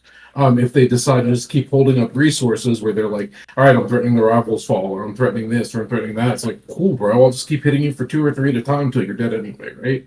So, like, it's just kind of like this, I don't know, rock and hard plays for them. It is. And real quick, Mephisto, Fetchin in chat was asking, how do we even trigger Motti? Do you want to walk through that? I guess we should have walked through that earlier. I forget some people. Sure, and I think we kind of talked about what the Force as like the backup plan, but the primary plan is Sith Holocron, right? Sith Holocron reads it's a +1/+1 upgrade for 1, and if you when you attack, the unit that you're attacking with may deal 2 damage to a friendly unit to gain +2 attack. So essentially, you're buffing yourself while swinging at the same time. You are killing your Motti, who's a 1 health, 1/1 on the board there. So you hit, you buff Kylo, you kill Motti, and Motti makes Kylo stand back up. Now, one thing to keep in mind is Motti can only reset or ready a villain unit, so it really, in our list, only works with Kylo, Karis, or Forlom. So he's not like the end-all, be-all, no matter what you value out of him. He did it. It's not even my fault. Lompike, No, just for people in the chat. Did I actually Lompike. say Forlom? The mistake You I did. made. For Wow, Oh, I'm somebody never got the it. one to do that. All right. Oh my god. That was a that's meme from the Bothan House that everyone called Lompike Forlom. Yeah, for that's the whole exact week. joke is how often we said Yeah. for Long Pike. I just stopped saying the Anyway. name of the card. I'm gonna smuggle. But yeah, so yeah, that's basically the idea. Motti Yeah, just lets great you explanation. seriously scam the opponent by doubling your damage. Thank you, Daniel. So yeah, as we already mentioned, July 19th to 25th, 7 days in heaven. We went to the Bothan House in Vegas. We had a big Airbnb. All of us gathered over the course 3 of the week. Airbnbs. We needed 3, but we had one like central location. Yeah. Each day, more of the team showed up. The clickers. I meant to bring my clicker out to show everybody. Mine's downstairs, I think. I could go get it maybe later. It's just like a little tiny like clicker that counts when you press the button. yeah. And so every time we played a game, we would click it. And so at the end of the week, I added up the clickers, and that's y'all probably haven't seen this number yet. But between everybody on the team, all 35 of us that were in Vegas, we played almost 2,500 games of SWU. Well, every game is 2 though, because like you're clicking, I'm clicking, so it's probably 1,250 unique games. But we played 2,500 games of SWU to prepare in person to prepare for Galactics. Yeah. So that's the kind of work you got to put in to have the number 2, number 4, number 9, number 11, number 17. I mean, it's interesting too because like a lot of these games weren't just like one person playing one person, right? Like it would be like one person playing one person with like 2 people co-piloting or just like at least watching from one side to like learn resource manipulate like 2, ways 3 to people on each side of the game matchup or like talking and showing like it was crazy. Those games played is like 3. It could be higher than that if you consider each person that was engaged in the game. Yeah. While we were practicing. Yeah. Yeah, it was sick. And then Jasper took us to a burlesque show. We did something fun. Who went to the burlesque show in the chat? Right I now? went. It was amazing. I I got to did. sit next to Jasper the whole time. It was awesome. Tell us about the burlesque show. What was it? It was Star Wars, right? Empire Strips Yeah. Back or something. Yeah, it's called The Empire Strips Back, and they did a lot of poking fun at like traditional Star Wars parodies and traditional Star Wars themes, and they had a lot of cool ones too. Like there was one of my favorite ones. They just open the curtain and there's a C-3PO standing there that's a dancer in a C-3PO costume, and you're just sitting there wondering, how is this going to progress? And then they pull out 2 Jawas in carts, and the Jawas start taking off C-3PO's armor. That's just like one small thing, but the show is hilarious and amazing. George, And if you you're were at the in burlesque Vegas, show, right? you should see it. George. Yeah, I was there. We were back practicing, right? You didn't go, right? You were No, with I me. didn't We were like, I don't have time for this. I got to test. In hindsight, with as bad as I did, I should have just gone to the burlesque show. No, I was helping y'all, though. I was helping you get ready. George, what was your view of the burlesque show? Oh, it was hilarious, ton of fun, a lot of memorable moments. You know, the parody aspect of it was very strong. Like, there's the scene where, like, you know, Leia's going down to R2D2 and is like, "You're my only hope." In the Empire Strips Back, R2D2 starts throwing out a bunch of dollar bills out of the. She showers Leia with a bunch of dollar bills as she does her whole thing. So, yeah, the designers of that show were amazing. All the performers were great. Maybe Reflex can help me with this. There was something about a Twi'lek that was attractive, or No comment. I'm under advisement of my lawyer. Thanks. The point is that we were also Yeah, trying to have fun too while we were doing this. This is fun, guys. This is just a hobby, right? Yep. Anyway, so our Europeans couldn't join us on the call today, which we hate that. Because they're asleep. Yeah, well, a lot of them are still touring America. They're still in Vegas doing That's touristy things. Never Yeah. mind. I don't know what I'm talking They're at the about. Grand Canyon. We love our Europeans, but It was so great to meet all of them in Oh person. God, wasn't it though? For sure. I mean, Hey, Oh, just yeah. really quick, since Efoil couldn't stick around or was having connection issues or whatever too, he did want me to give a shout out that if you're in our Discord, he wants you to DM him any photo of you doing more than 38 damage in one turn, earn 1 round on Petronaki with Kylo, because that was his record at the tournament. yes. So, we have started a if you got it, hit him Discord. up. If you're not in our Discord, please come join us in the Bothan Network Discord. But we're definitely starting a challenge to see who can show an actual game most damage done in 1 turn using a Motti. It has to be with a Motti. You can't do it without a Motti. You got it. But anyway, I guess who wants to? I don't know if anybody wants to speak on the European perspective, but these are the notes that Buku sent us from Ollie, from Dave. I know Spike was in the European group. Alex, Junior. Yes, Junior. We have a great European group. But so they couldn't test on Petra. What does that mean? I know what it means, but who wants to explain what that meant by? Let's talk dark mode. Let's have a moment and talk dark mode. Yeah, so like obviously, as you guys know, this was like a deck that quote unquote was like a surprise to everyone at the tournament. No one really knew about it. One of the things that we did internally was we banned people from playing it on online platforms because we wanted to make sure the In our surprise team, factor. that's all we could ban. Yeah, Just people yeah, on our yeah. team from playing it. We wanted it to be a surprise, so because of the time difference with the Europeans, it was very much like they would test online during their time zones, and then we would test online during our time zones, and then like during my lunch break, I would be like, "Okay, what did you guys find out?" Like, Yeah. and we would try to have a good communication between them because we couldn't always be like playing against them all the time. And I know they really appreciated having like the large team in order to be able to do more of that testing, because we couldn't rely on like, let me just randomly pair into a Kylo ECL and see how the matchup is. Like, we had to have people run that matchup internally for us, which meant like everybody was doing double duty. Yeah, we did. Which is like super appreciative. Like, everyone who wasn't playing the Kylo deck that helped us test, like, we all owe you a million things. like and Jasper we at the love you. Bothan House. I mean, poor Jasper, how many times did they have to play Hantu Blue into us on the Kylo deck? Which, Kylo very good every matchup day. for us. Yeah. So Jasper did not do a lot of Jasper winning in the took beginning. so many losses. But she had They got better. I mean, it was crazy. They started beating us all the time, and then we were very scared because we're Yeah. like, maybe it's not as good of a matchup as we thought. So, just quoting Buku here at the last bullet point to follow up what you just said as a segue, Buku says, we almost worked as two parallel teams with the U.S. and Europe comparing notes after each independent, like you just mentioned. It was reassuring to see the same conclusions came out. Like whatever they were finding was matching what we were finding. And when we disagreed, we all had to like zone in on like, what's the disagreement here about the deck? And let's figure it out together. They had hundreds of decks on every iteration. We had hundreds of games for the deck on every iteration. So in a way, it was like a 24/7 production line. Like when we're sleeping, the Europeans are testing. When they're sleeping, we're testing in the deck. And there's a really good way to prevent an echo chamber, right? Yes, because the like echo chamber problem.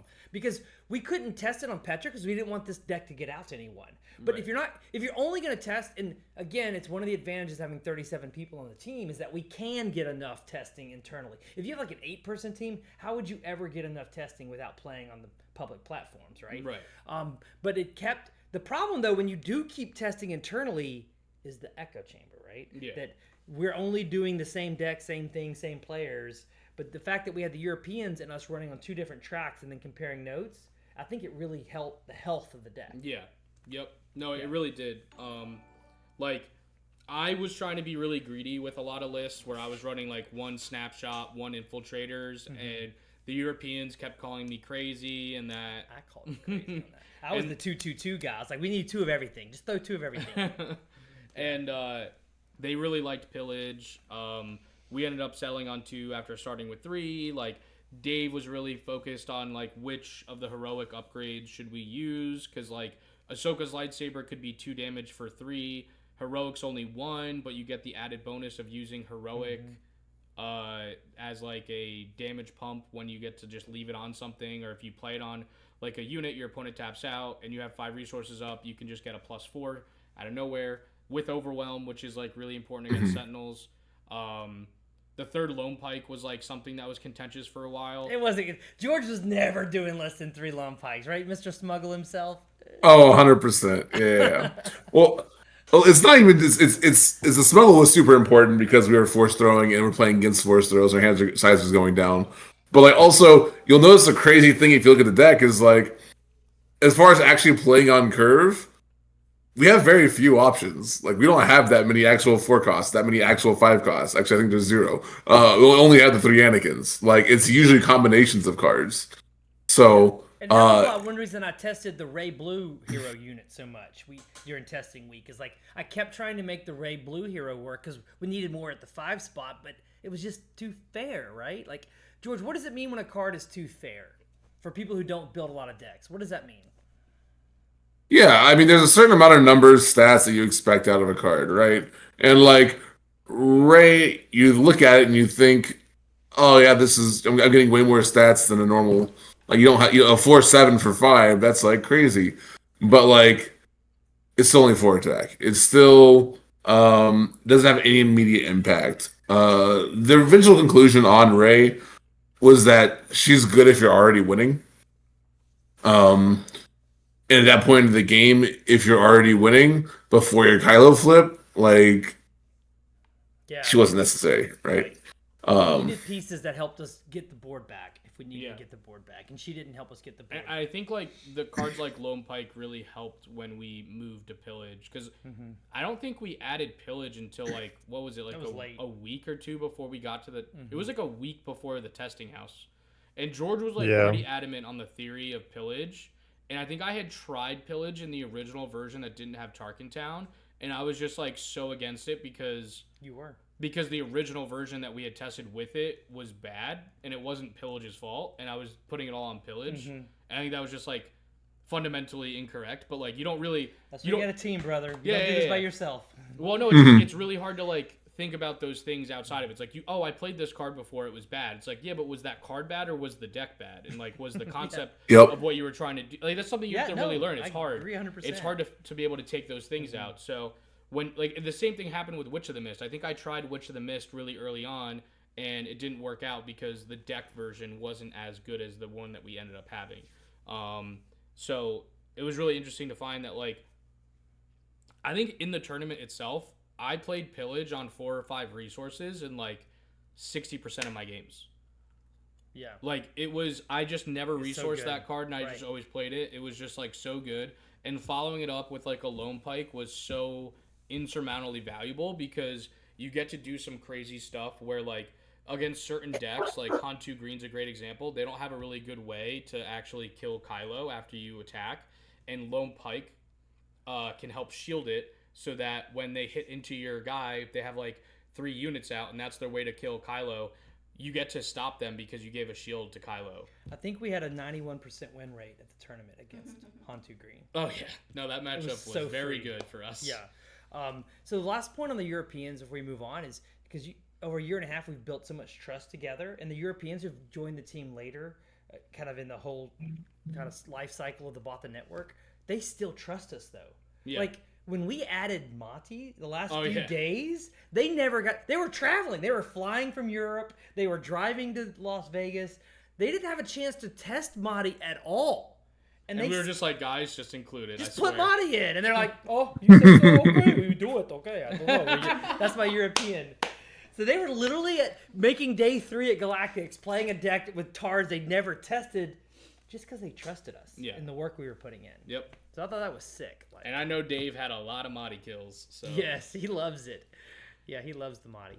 All right, so let's talk through the tournament then, right? So day 1, we had 4 of our team that didn't have their day 2 buys. And all 4 of these 4 played the Kylo deck. John Carr, Michael, Hunter, Guy. So let's let them talk. Like, let's see if any of them are in chat. I got to look and see who's in chat. Who's there from that group? Guy, are you there? John Carr, are you there? Yeah. Yo, I'm here.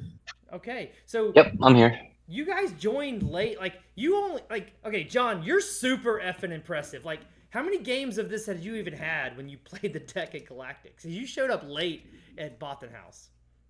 Yeah, I showed up late with the online ban. I didn't get a lot of reps of the deck. So basically, the week before Galactics, I didn't get to go out to Vegas and join the Bothan House. So luckily, I got to go over to Crispy's house, and Michael, myself, Reflex, and Crispy got some games in, and that was really my first in real life practice with the deck.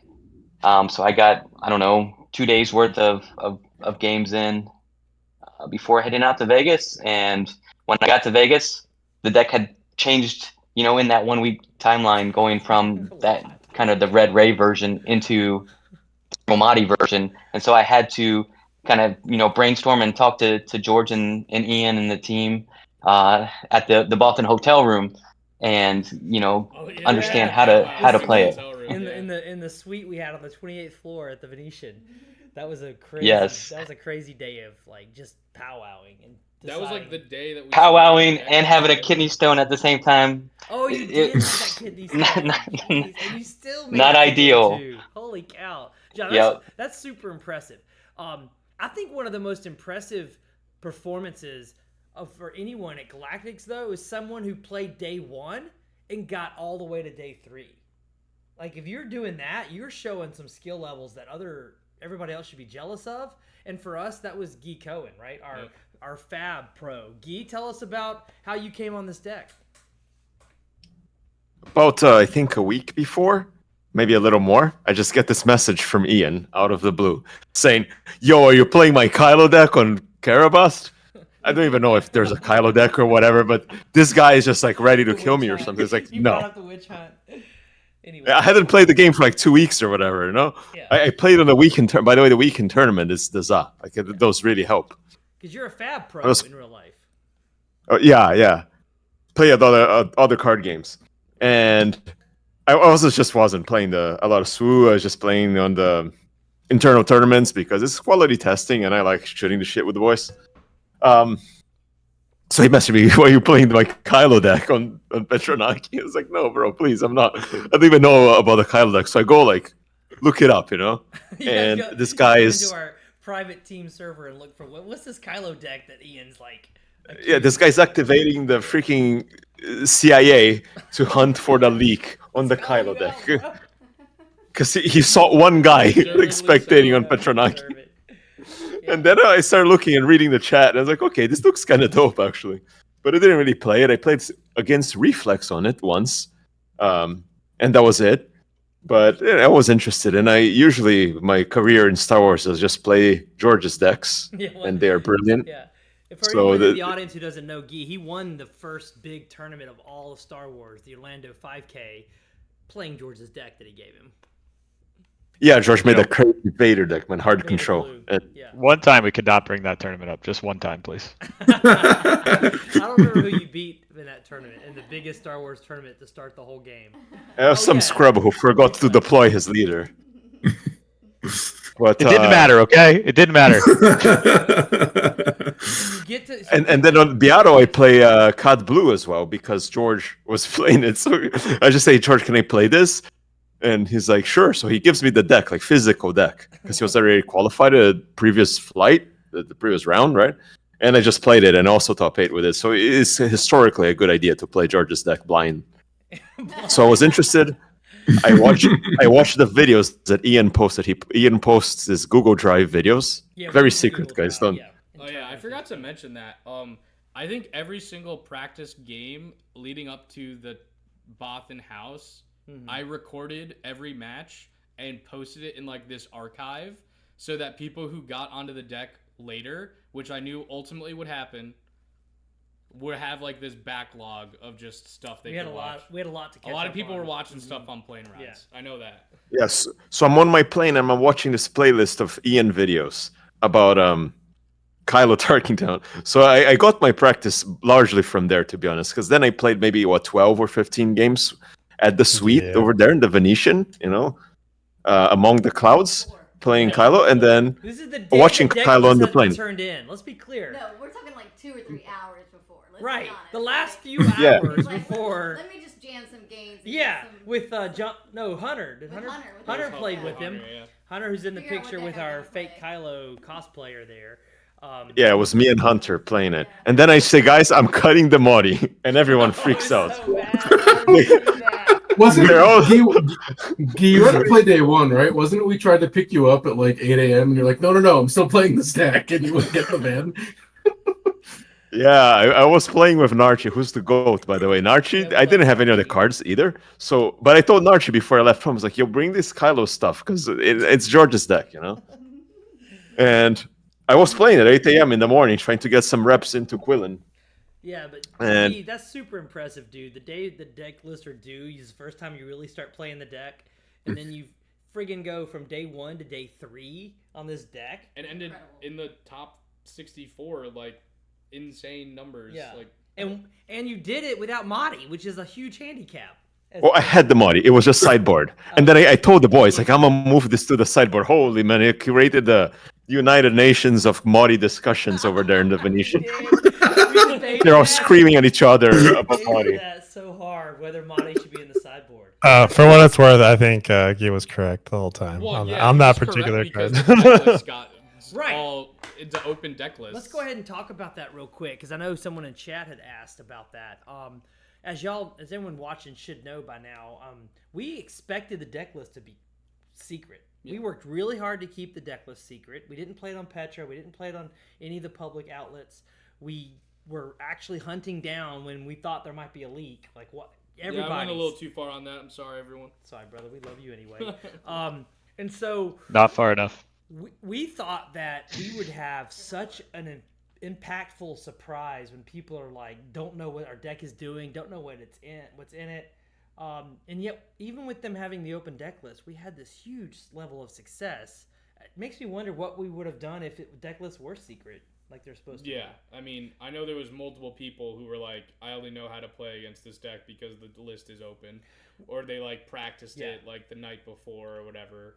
Well, when I lost my first round at Galactics, the opponent was so nice. Literally said to me, I only knew how to sideboard because I looked at your deck list. I would have not brought these cards in if I didn't see your deck list. And I was like, thank you. That's so nice to hear. Yeah. Yeah. Anyway, but we still, even with that handicap, oh my God, look at the success. Like, we can't complain too much. No, I mean, no. the deck blew up and had a 66% win rate with them getting to see our secret sauce. Right. Yeah, so, Guy, you were right to leave the Mottis in the sideboard because you knew... Well, to be fair, the open deck list helped me specifically because I also don't know the meta as deeply as you guys. So seeing what people are playing and like what the cards do, which like about 5% of the cards I don't know what they do. So like being able to know it was very, very helpful.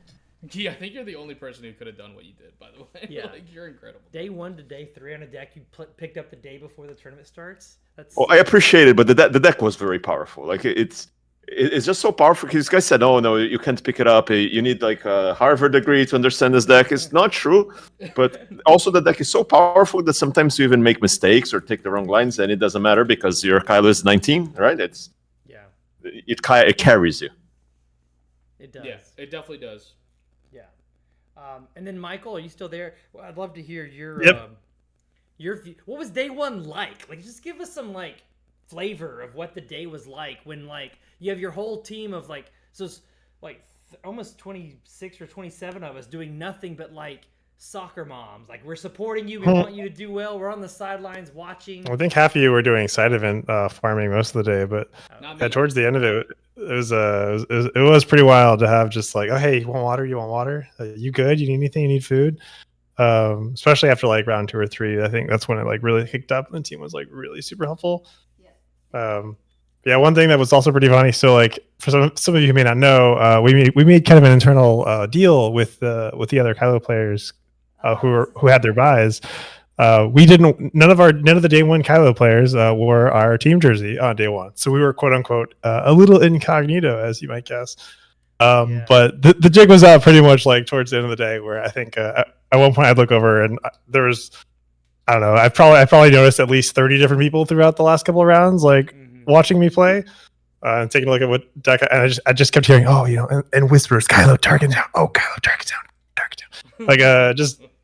So that was it was a really interesting experience, being kind of like, oh, we're playing the hot deck of the weekend. It was really fun. Ultimately over the weekend, like, I did pretty well. I went 11-4.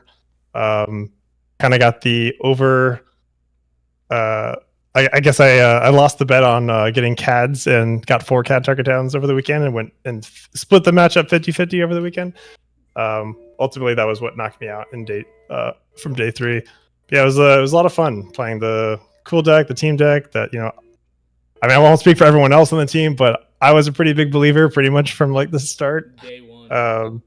Yeah, so it was really fun to be able to pilot this really cool deck.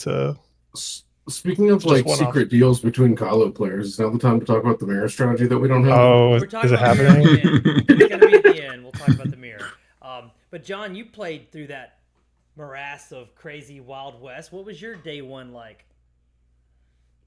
Day 1 was place, so wide open. I mean, I was hoping to play a lot of Hantu blues, and I didn't get to Hantu blue until the end of the day. So I played a Loop Pilot Data Vault, a Kit Fisto green Force deck. So I played some off meta decks, I guess. That's wild, dude. Wild West. It was wild, but kind of reiterating what Michael said. Like at the end of the day, like going into the final round, it was a winning in, and just having the support, Reflex getting me water. Frank was standing right behind me watching me play, and I won against the CAD Turkentown deck, doing 19 exact damage to win game 2 and seal my entry to day 2.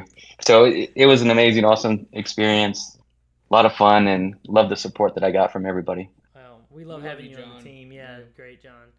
Great. So, yeah. Thank you. So Hunter, Guy, Michael, John, all 4 of them playing this deck made it to day 2. That right there is as much a testimony to is the deck worth playing at Galactics or not. If you go 4 for 4 to convert. So, but then we had some guys make day 3 because we had 14 of us played on day 2, right? Yep. And then I took all the bad variants on matchups for everybody. I sucked up all the bad karma and let everybody else clear through. But look at these studs that made it. Reflex, Dave, George, Guy, Ian, Ollie, the Big O. I mean, 6 and we had 8 Bothans make day 3. So 8 people on day 3 was like, Yeah, it was incredible. mathematically, I think 4 would have been our percentage of the field. 4 should have made it. As the Bothan network, in starting day 2, we were 5% of the entire field. And then day 3, we went to like 12% of the field. So we knew the team kills were going to start happening too. Luckily, I didn't end up having to face any teammates, though I would have liked to in the finals. Oh, so Oh close. my God, We almost had a epic. Bothan final. So close. We can't. We're not. Yeah. Okay. Anyway. So these guys did a great job. Congratulations to all of them for making day 3 our Knights of Ren. And then we had this. We had unbelievably you and Dave both in the top 8. George was 9th, just on the bubble. Ollie was 11th. I mean, we were really like math away from having 4 of the top 8. That would have been insane. On this I deck. don't know what we would have done if it was. If we had half, 4 of the half top 8, the top 8. it was this close was though because of Bothans. tiebreakers. I know. It's sick. And of course, I think, did you get your pregnancy test after Dave gave you that hug? I mean, look at that. That's a hug. Oh yeah, leg up and everything, baby. Let's start with George real quick though. George, what was it like being on the bubble? Sorry, I don't know if we lost your camera, but what was it like being on the bubble? Do you want me to tell the story of the Walk of Shame, I guess? Yes, Is that what's happening? I want you to, with a t-shirt and everything. Okay. So, this is after the final round. They had not posted standings yet. And we're just hanging out, ready for them to post them. I'll hear over the intercom. George Hudson, Oliver, 1 or 2 other people. Can you come to the scorekeeper? And I'm just like, sure, okay. We didn't know what the top 8 was. To be clear, they did not. No one. So nobody knows at this point. Yeah. So something that you guys don't know happened, but they pulled everybody who was 28 points or better, which means that they the 4 people who drew in the last round, or no, 5 people. Sorry. 5, yeah. Yeah, well, 4 people drew, and then Benton had a draw already. But everybody who had 28 match points or better, we all got pulled aside, and then we were backstage getting ready because we already knew we were in the top 8, but we didn't know who the last 3 people were.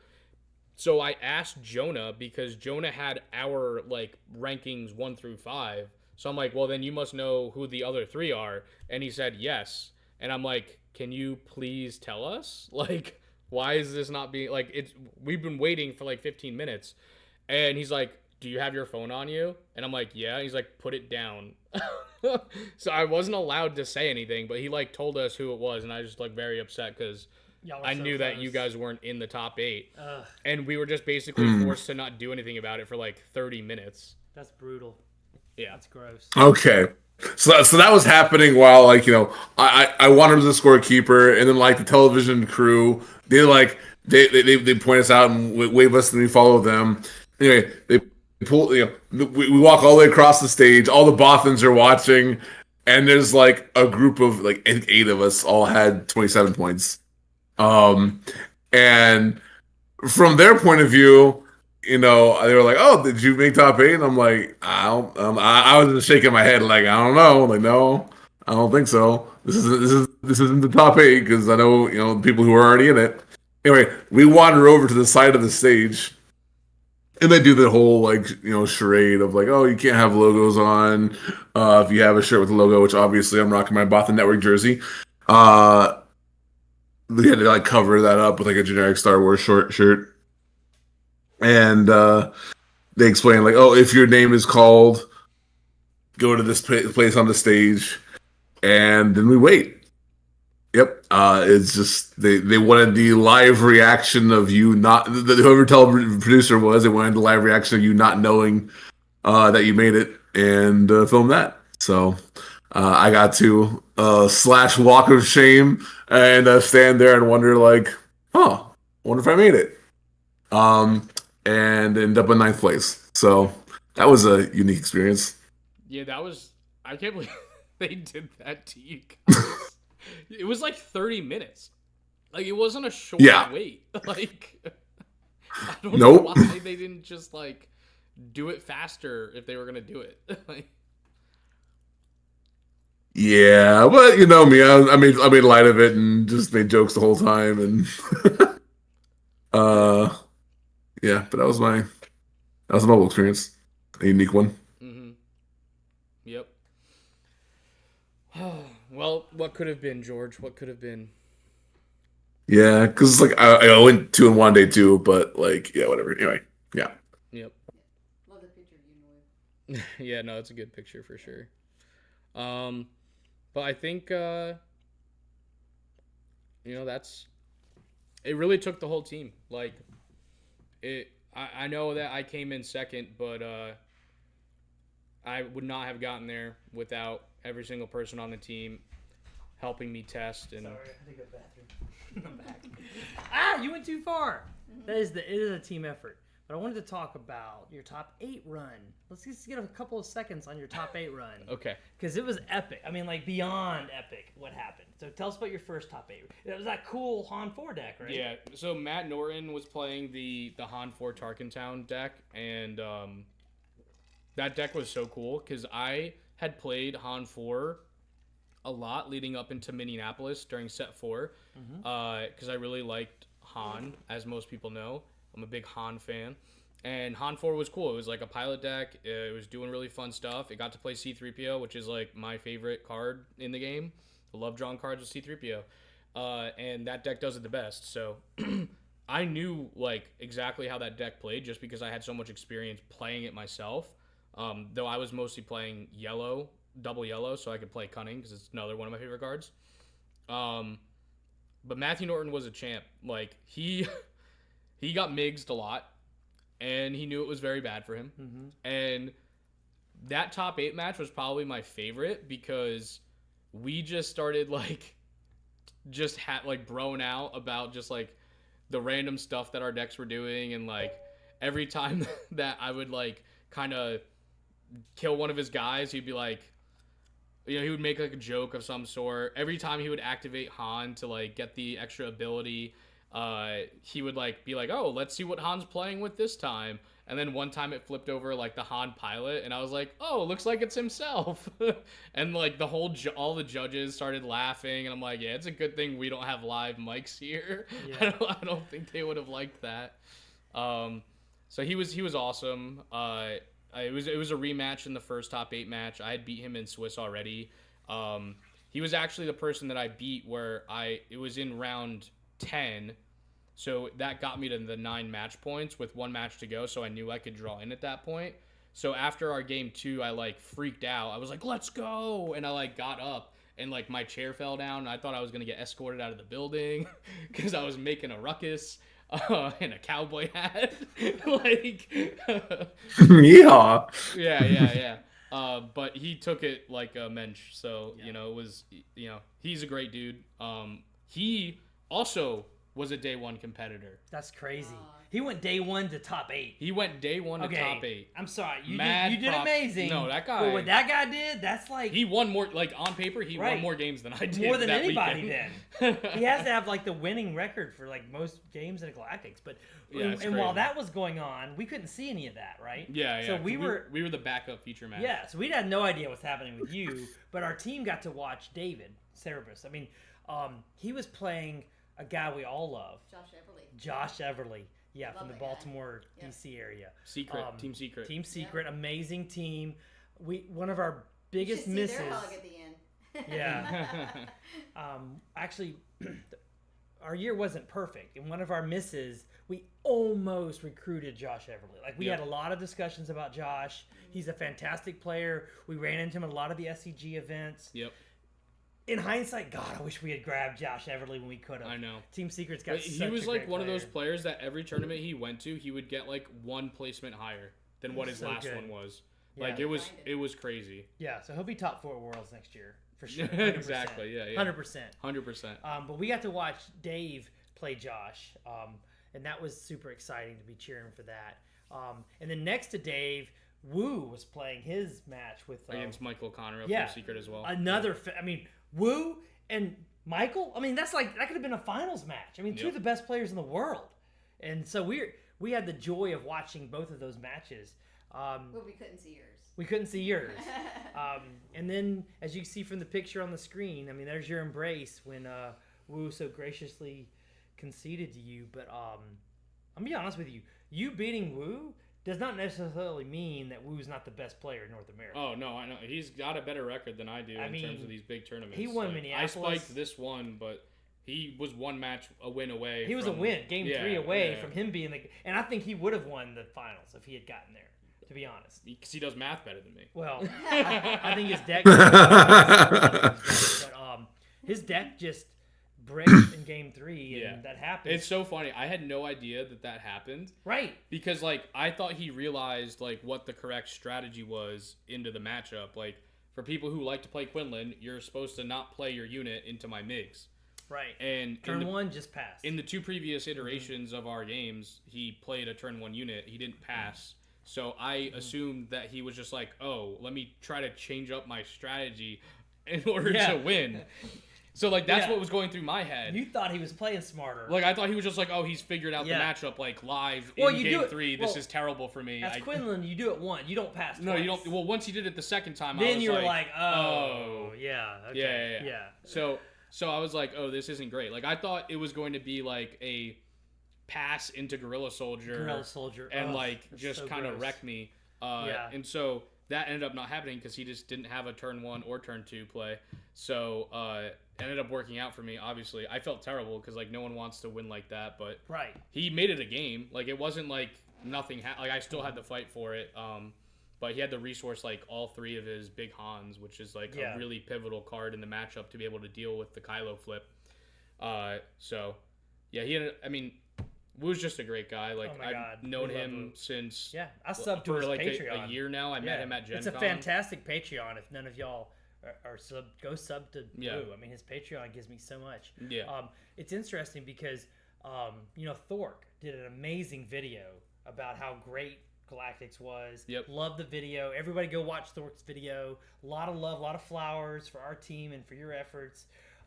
However, he wondered because Wu had Parliamentarian.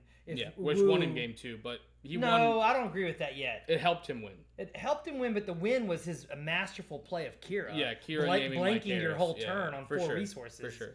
Then Parliamentarian comes in and seals the deal. Yeah. But that's what Parliamentarian does. Parliamentarian never helps you come back from a bad board state. Right. Which is why we didn't mind it. If we have the board state, we're going to win anyway. If we're losing the board state, then we're screwed anyway. Right. But Wu played Parliamentarian from his sideboard. Is that because he knew what you were playing? No, it was because of Kylo Green, not Kylo Red. I talked to all the KTOD guys. I went out to eat with John Tata and Alex Blandon from KTOD the night of submissions. I think it was after we submitted. Yeah, it was the night we submitted our deck lists. Afterwards, we went out, got drinks, got some ice cream. We did the whole kitchen sink ice cream. Oh, I saw that picture. Yeah, it was fun. And that's so one word for it. It was diabetes in a kitchen sink. For guys like Reflex and I are healthy, we're like, oh, gross. What do y'all do? You kids. But yeah, I was talking to Alex because Alex always tries to pry out information from me. What are you playing? What are you doing? How do you feel about this? How do you feel about that? Dark mode works, and right, I love George? Alex. We're really good friends, so I was playing along with him. And I talked about the meta how I truly felt about the meta, which to me, I think force throw is a problem. I think there's some things that the meta could do to get in a healthier state. And he's like, oh, well then you guys must not be on some secret deck because you're having the same problems we're having. And I was like, good. Yeah, totally. Yeah, we're totally not on a secret deck. So I don't think that they knew anything. I'm pretty sure literally it was just Kylo ECL, and we know that from our own internal testing with our Quinlan players. They also had a hard time with Kylo ECL, and they also talked about playing Parliamentarian for specifically that matchup. And I was like, but don't play it against me, please. We didn't include Parliamentarian in our sideboard because we had a gentleman's agreement, right? Yes. Tell us about the gentleman's agreement. Okay, so... Or let George talk. George, tell us about the gentleman's agreement about no mirrors. Oh, sure. Yeah, we just, as we were prepping, we were deep diving all these different matchups, the different play lines, how all the math lines up, how the different cards line up, finding different edges in different situations. And we just decided that, we were almost definitely the only ones on this deck.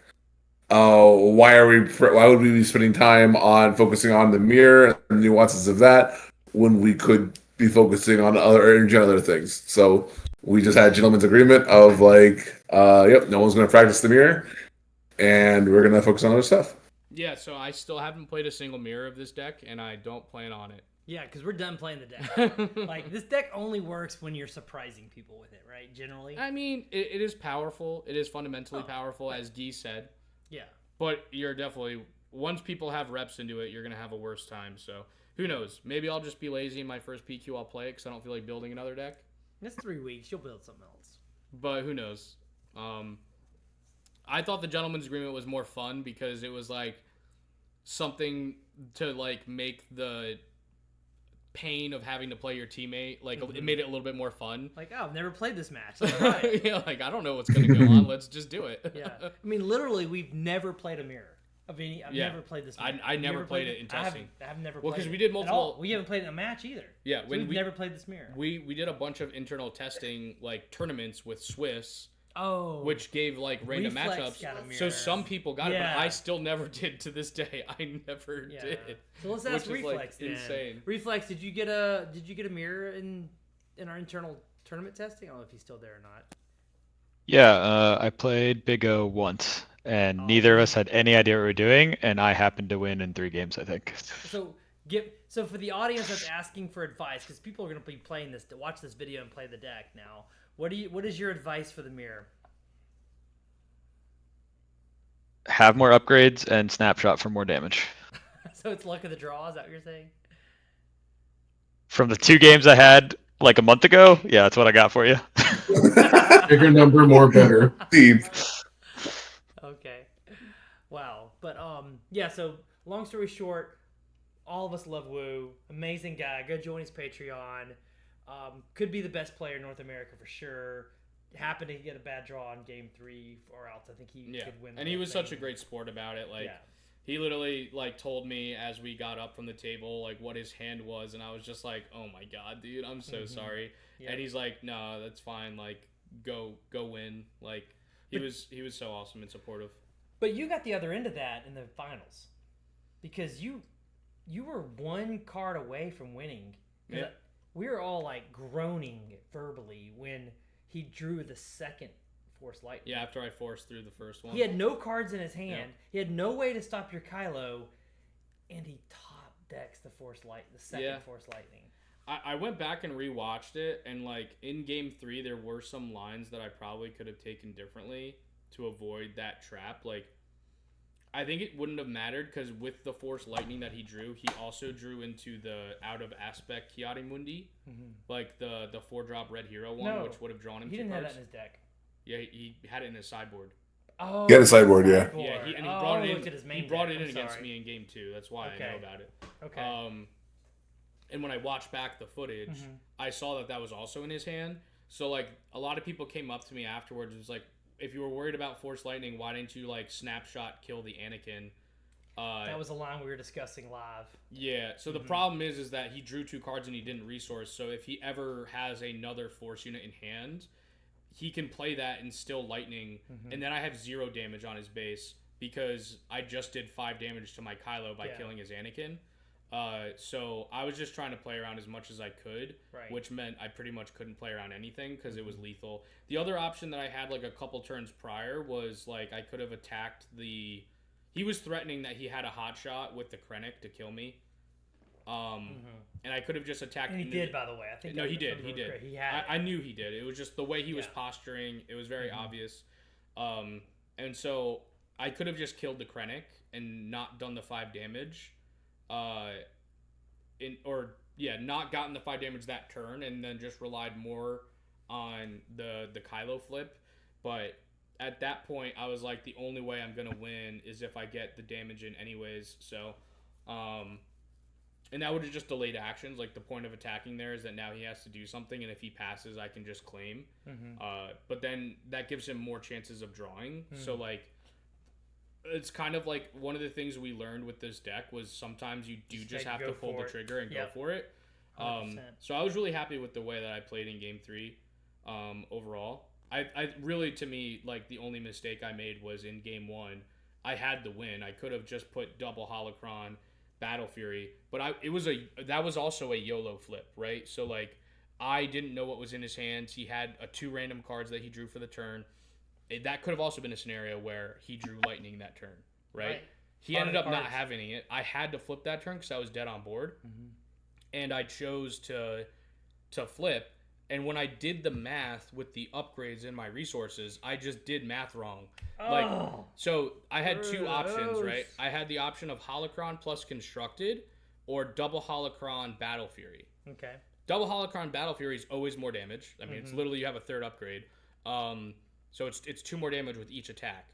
The problem was that if he had any way to deal with Kylo, I didn't want to have to discard the power of the dark side that was in my hand. Never. Because my thought process was, I don't know what he has in his hands. He might have an answer.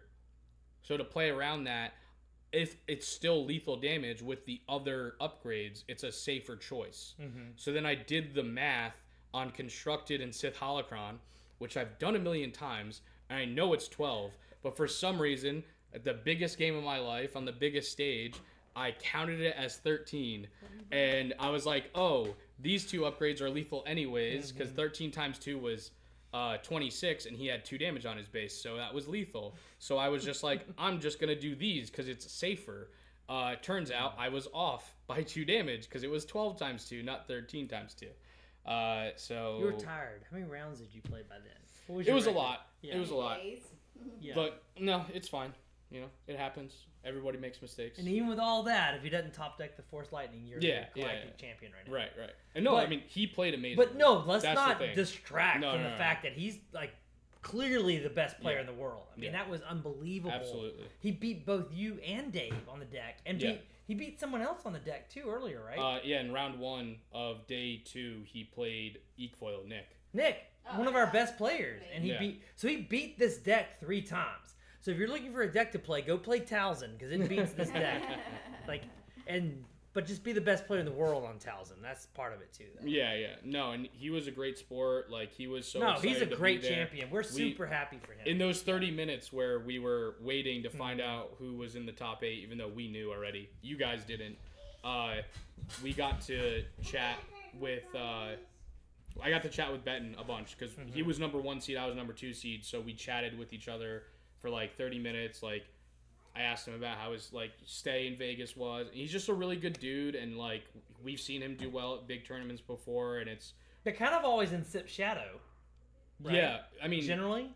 I don't know how they what the dynamics are. I don't know what the dynamics are. I mean, they're both amazing players. Both amazing players. Yeah. All of Enigma, Team Enigma. So it was really great to be able to play against him and try to become the world champion, and super happy with how it came out. So you should be super proud of what you did. I'm proud of what everyone did. Like this deck doesn't happen without every single person who helped, without all the teammates who didn't even play it, but just helped us test the deck. We really stress tested this thing. I'm glad it was the second category of possibilities, which we said at the very beginning, was that we either all are crapping out, we're all gonna bluff, or we're all gonna do amazing. Right. No, fantastic. No, in totality, we did amazing. Amazing. Even if you didn't do as best as you wanted to, Frank. The team was amazing. Right. The effort was amazing. And I know I contributed through the play testing. Yeah. I mean, Frank was the biggest one of like, no, we need more games. We need more games. Let's get those clickers out. I did the clicker, to get us to play more. And of course, I think George had to play a Green Sabine at some point, right, George, late in the tournament? Yeah, I played Green Sabine. Yeah, and I would like to think all those Green Sabine matches I played into 100%. Y'all helped you win I played 2 of them, and I beat both. And it's because I tested against with you. Stop. Well, yeah, I played Red Blue Villain Control versus Green Sabine a couple times. A couple thousand times, yeah. Yeah, so total team effort. We love our team. If you're not in our community, please come join our Discord and hang out with us. Now that we're past Galactics, we're going to be off dark mode, so we're going to be playing a lot more in the public channels. We're going to be looking for games with anybody who wants to play with us. I'm going to be at Gen Con. If you're going to be at Gen Con this week, come see me. I'd love to play some games with you, hang out, talk about Galactics, talk about whatever you want to talk about. Yeah. What is your schedule for the fall? I got a lot of PQs coming up. Apparently FFG was like, hey, everybody who played in Galactics, we're gonna make this count for season 1. So that was news to us after the fact. So I'm technically number 2 on the leaderboard right now, and there's someone above me I want to beat. So Yeah. I got to start winning some more PQs. So I hope you guys will like our rebranded channel. We're gonna hopefully have Ian and George on more often talking about stuff. Please subscribe so you can and turn on notifications so you can see when these guys go live. Courtney likes to do live play. We're gonna have the voice of the team, Jeff Creasy, actually casting events this fall. We have Battle at Beatle 2 coming up, the Bothan Invitational Atlanta, November. right, with our Cards HQ, which is an amazing card store. If you're looking to buy any online like boxes or product, please go see Cards HQ. And yeah, let's have an amazing year 1. Yeah. So apparently you're the Season 1. season Year 2, 1. season 1. That's weird. Yeah, it's like how we resource. It's turn 1, but 2 resources. Same idea. Yeah, It's yeah. year 2, but season 1. Same idea. Yeah, I can't say enough about how amazing this year and a half have been. With when George and I first like, hey, let's put some guys together to play some SWU, to where we are now. It's just been crazy. incredible. And we love our community. We love everybody in our server. Please come hang out with us. Please come like our content. Watch what we're doing. We have some great content creators. Like Chris Schutz is amazing. Like, I mean, he gave us so many good reps. We're prepared. God, yeah. Like anything you needed in blue, red, hero, Chris, like control anything. I mean, Chris was great for that. So if you're not already subscribed to his Patreon or watching his channel, it's StubHubs. I think that's what he calls it. StubHubs. StubHub, yeah. Yeah, and I know our best Cad Bane player, Carlos, is Yodakiller. He does a lot of cube content. Go check him out. Mickey D on Quinlan, who we had a lot of Quinlan players, like 8 players playing Quinlan, including Junior, who finished 17th in the world. He finished 17th in the world when he's 15 years old. Crazy. I mean, who does that? Like, that's just sick. He was a draw away from being like in the top 8. Right. It's crazy. And then, so if you like content, go check out those content creators. Buku does stuff. I think he's doing some stuff. So Buku's Armory. Yeah. He's got a Patreon. Right. Anyway. Good stuff. I think the only question from chat we haven't answered yet. Someone asked, how do you join the Bothan Network competition team? We nominate each other. So if you get to be friends with someone, you have to have really amazing tournament results. You have to get to know everybody and vibe. Then you can get nominated. And Yep. I don't know. Cool. I'm going to open it up to our voice chat real quick for everybody still in voice chat. Any last comments? Anybody? Daniel, anybody? Did you just call Carlos the best CAD player on the team? Isn't he the head of the council? Daniel, you play a lot of decks. Yeah. You play a lot of decks, Daniel. You don't just play CAD. I mean, Carlos is our Victor leader. He's definitely our Vader 4 yellow best player, and he's great at CAD. But Daniel, are you suggesting you're better than Carlos at CAD? I mean, Fight. Go Okay, we in have the content arena. on our channel. We're gonna have a CAD mirror match. CAD mirror match. 100 Daniel games. versus Carlos for the title of best CAD player on the Bothan Network team. Yeah, you guys have to Ma play 100 clunky. matches. Do I get to play Cad Blue in this? Let's go. Oh, let's get George in too. Can we get Freenom too? We could get Freenom. Yeah. We'll get Freenom and George to play the CAD Blue mirror. We'll get Daniel and Carlos to play the CAD whatever. Tarkentown mirror. Yeah. And then we'll have the winners play off. I love it. Okay, we've got some made for TV content coming from the Bothan. Wait, so building on this, what we obviously need to do to figure out the mirror is have all the Kylos play each other in a tournament. We should do it. This is a Kylo only tournament with everyone that Oh plays my Kylo at God, Galactic. that's insane. We'll recruit a couple more guys from the team. We'll get who's Colby's friend that played Danny. We'll get Danny Danny. in with us, and then one more. If anybody wants to like volunteer to be the 16th Kylo, we'll do a 16-person Kylo Swiss so tournament funny. and see who the best Kylo is. I think That the viewer sounds numbers would horrible. be incredible, right? Everybody would watch that. Or The they Knights get of bored Renoff? after the Oh my first God. round, because it's just gonna Bored? You can't get bored. Kylo flips and hits for like 30. I'm already bored. Like, it's all bodies or go home, right? Don't make me commentate that. It's hard enough to count for one person. Oh no. Yeah, Yes, Austin is right. 100% no parliamentarians allowed. Austin in chat, no parliamentarians allowed. And no rivals fall. No, sorry. Oh man. I main decked Rivals Fall. I was the only one Yeah, that that's- one main deck Rivals. Yeah, I think that might have been the curse there. I was on main deck rivals as well. It actually came super clutch for me. I think it's There's a Boba Fett matchup where he flipped his Boba and then cleared all by force units. I had the rivals fall Holy F. to kill it. Richard. And then the following Perfect name for this, the Kyloff. We're gonna have a Kyloff. Go ahead, George. Sorry Kyloff. to interrupt you. Oh, you're good. And then the next game, the same playing pattern happened, and then he flipped Boba forward to the ground, which then got blocked by a Sentinel the following turn. So it was pretty clutch. Anyway. Love it. Love it. And I love you guys. My team. They're up there. Hold on. You guys want to see the goodies? Whoa. Yes. Whoa. I don't know what he means by standing up and saying, let me see the goodies. Oh, there it is. Holy cow, that's gorgeous. Can I touch it? Yeah, you can touch it. Ooh. Look at that Vader. Something else that they did, which is new, and I don't know if they're doing this for all of the PQ season too, but instead of, previously when you got the promo cards for doing well, like in top 8 and stuff, you would get, if you were in the finalist, you would get a top 8 promo, a top 4 promo, and then the finalist promo. Instead, what they did is you just get a playset with the designation that you were. So I have 3 finalist set 1 Darth Vaders, which That's are super cool. insane. Good question from Only 3 that exist in the world. Modest Lemio. What deck beats this? What's our silver bullet deck? I mean, anyone who has 1,000 reps into this deck can beat it. Right. The more you play against this deck, the better you get. It's one reason we don't think we're going to play it anymore after Galactics much. We're going to try some other things because it only works. It works the best with lack of knowledge of how the deck is working, and that's one reason. Again, the deck list being open was bad for us. But yeah, so I know. A well-prepared Sabine player can find the lines. I mean, a well-prepared Tyler goes, cat. this is why I got banned from testing.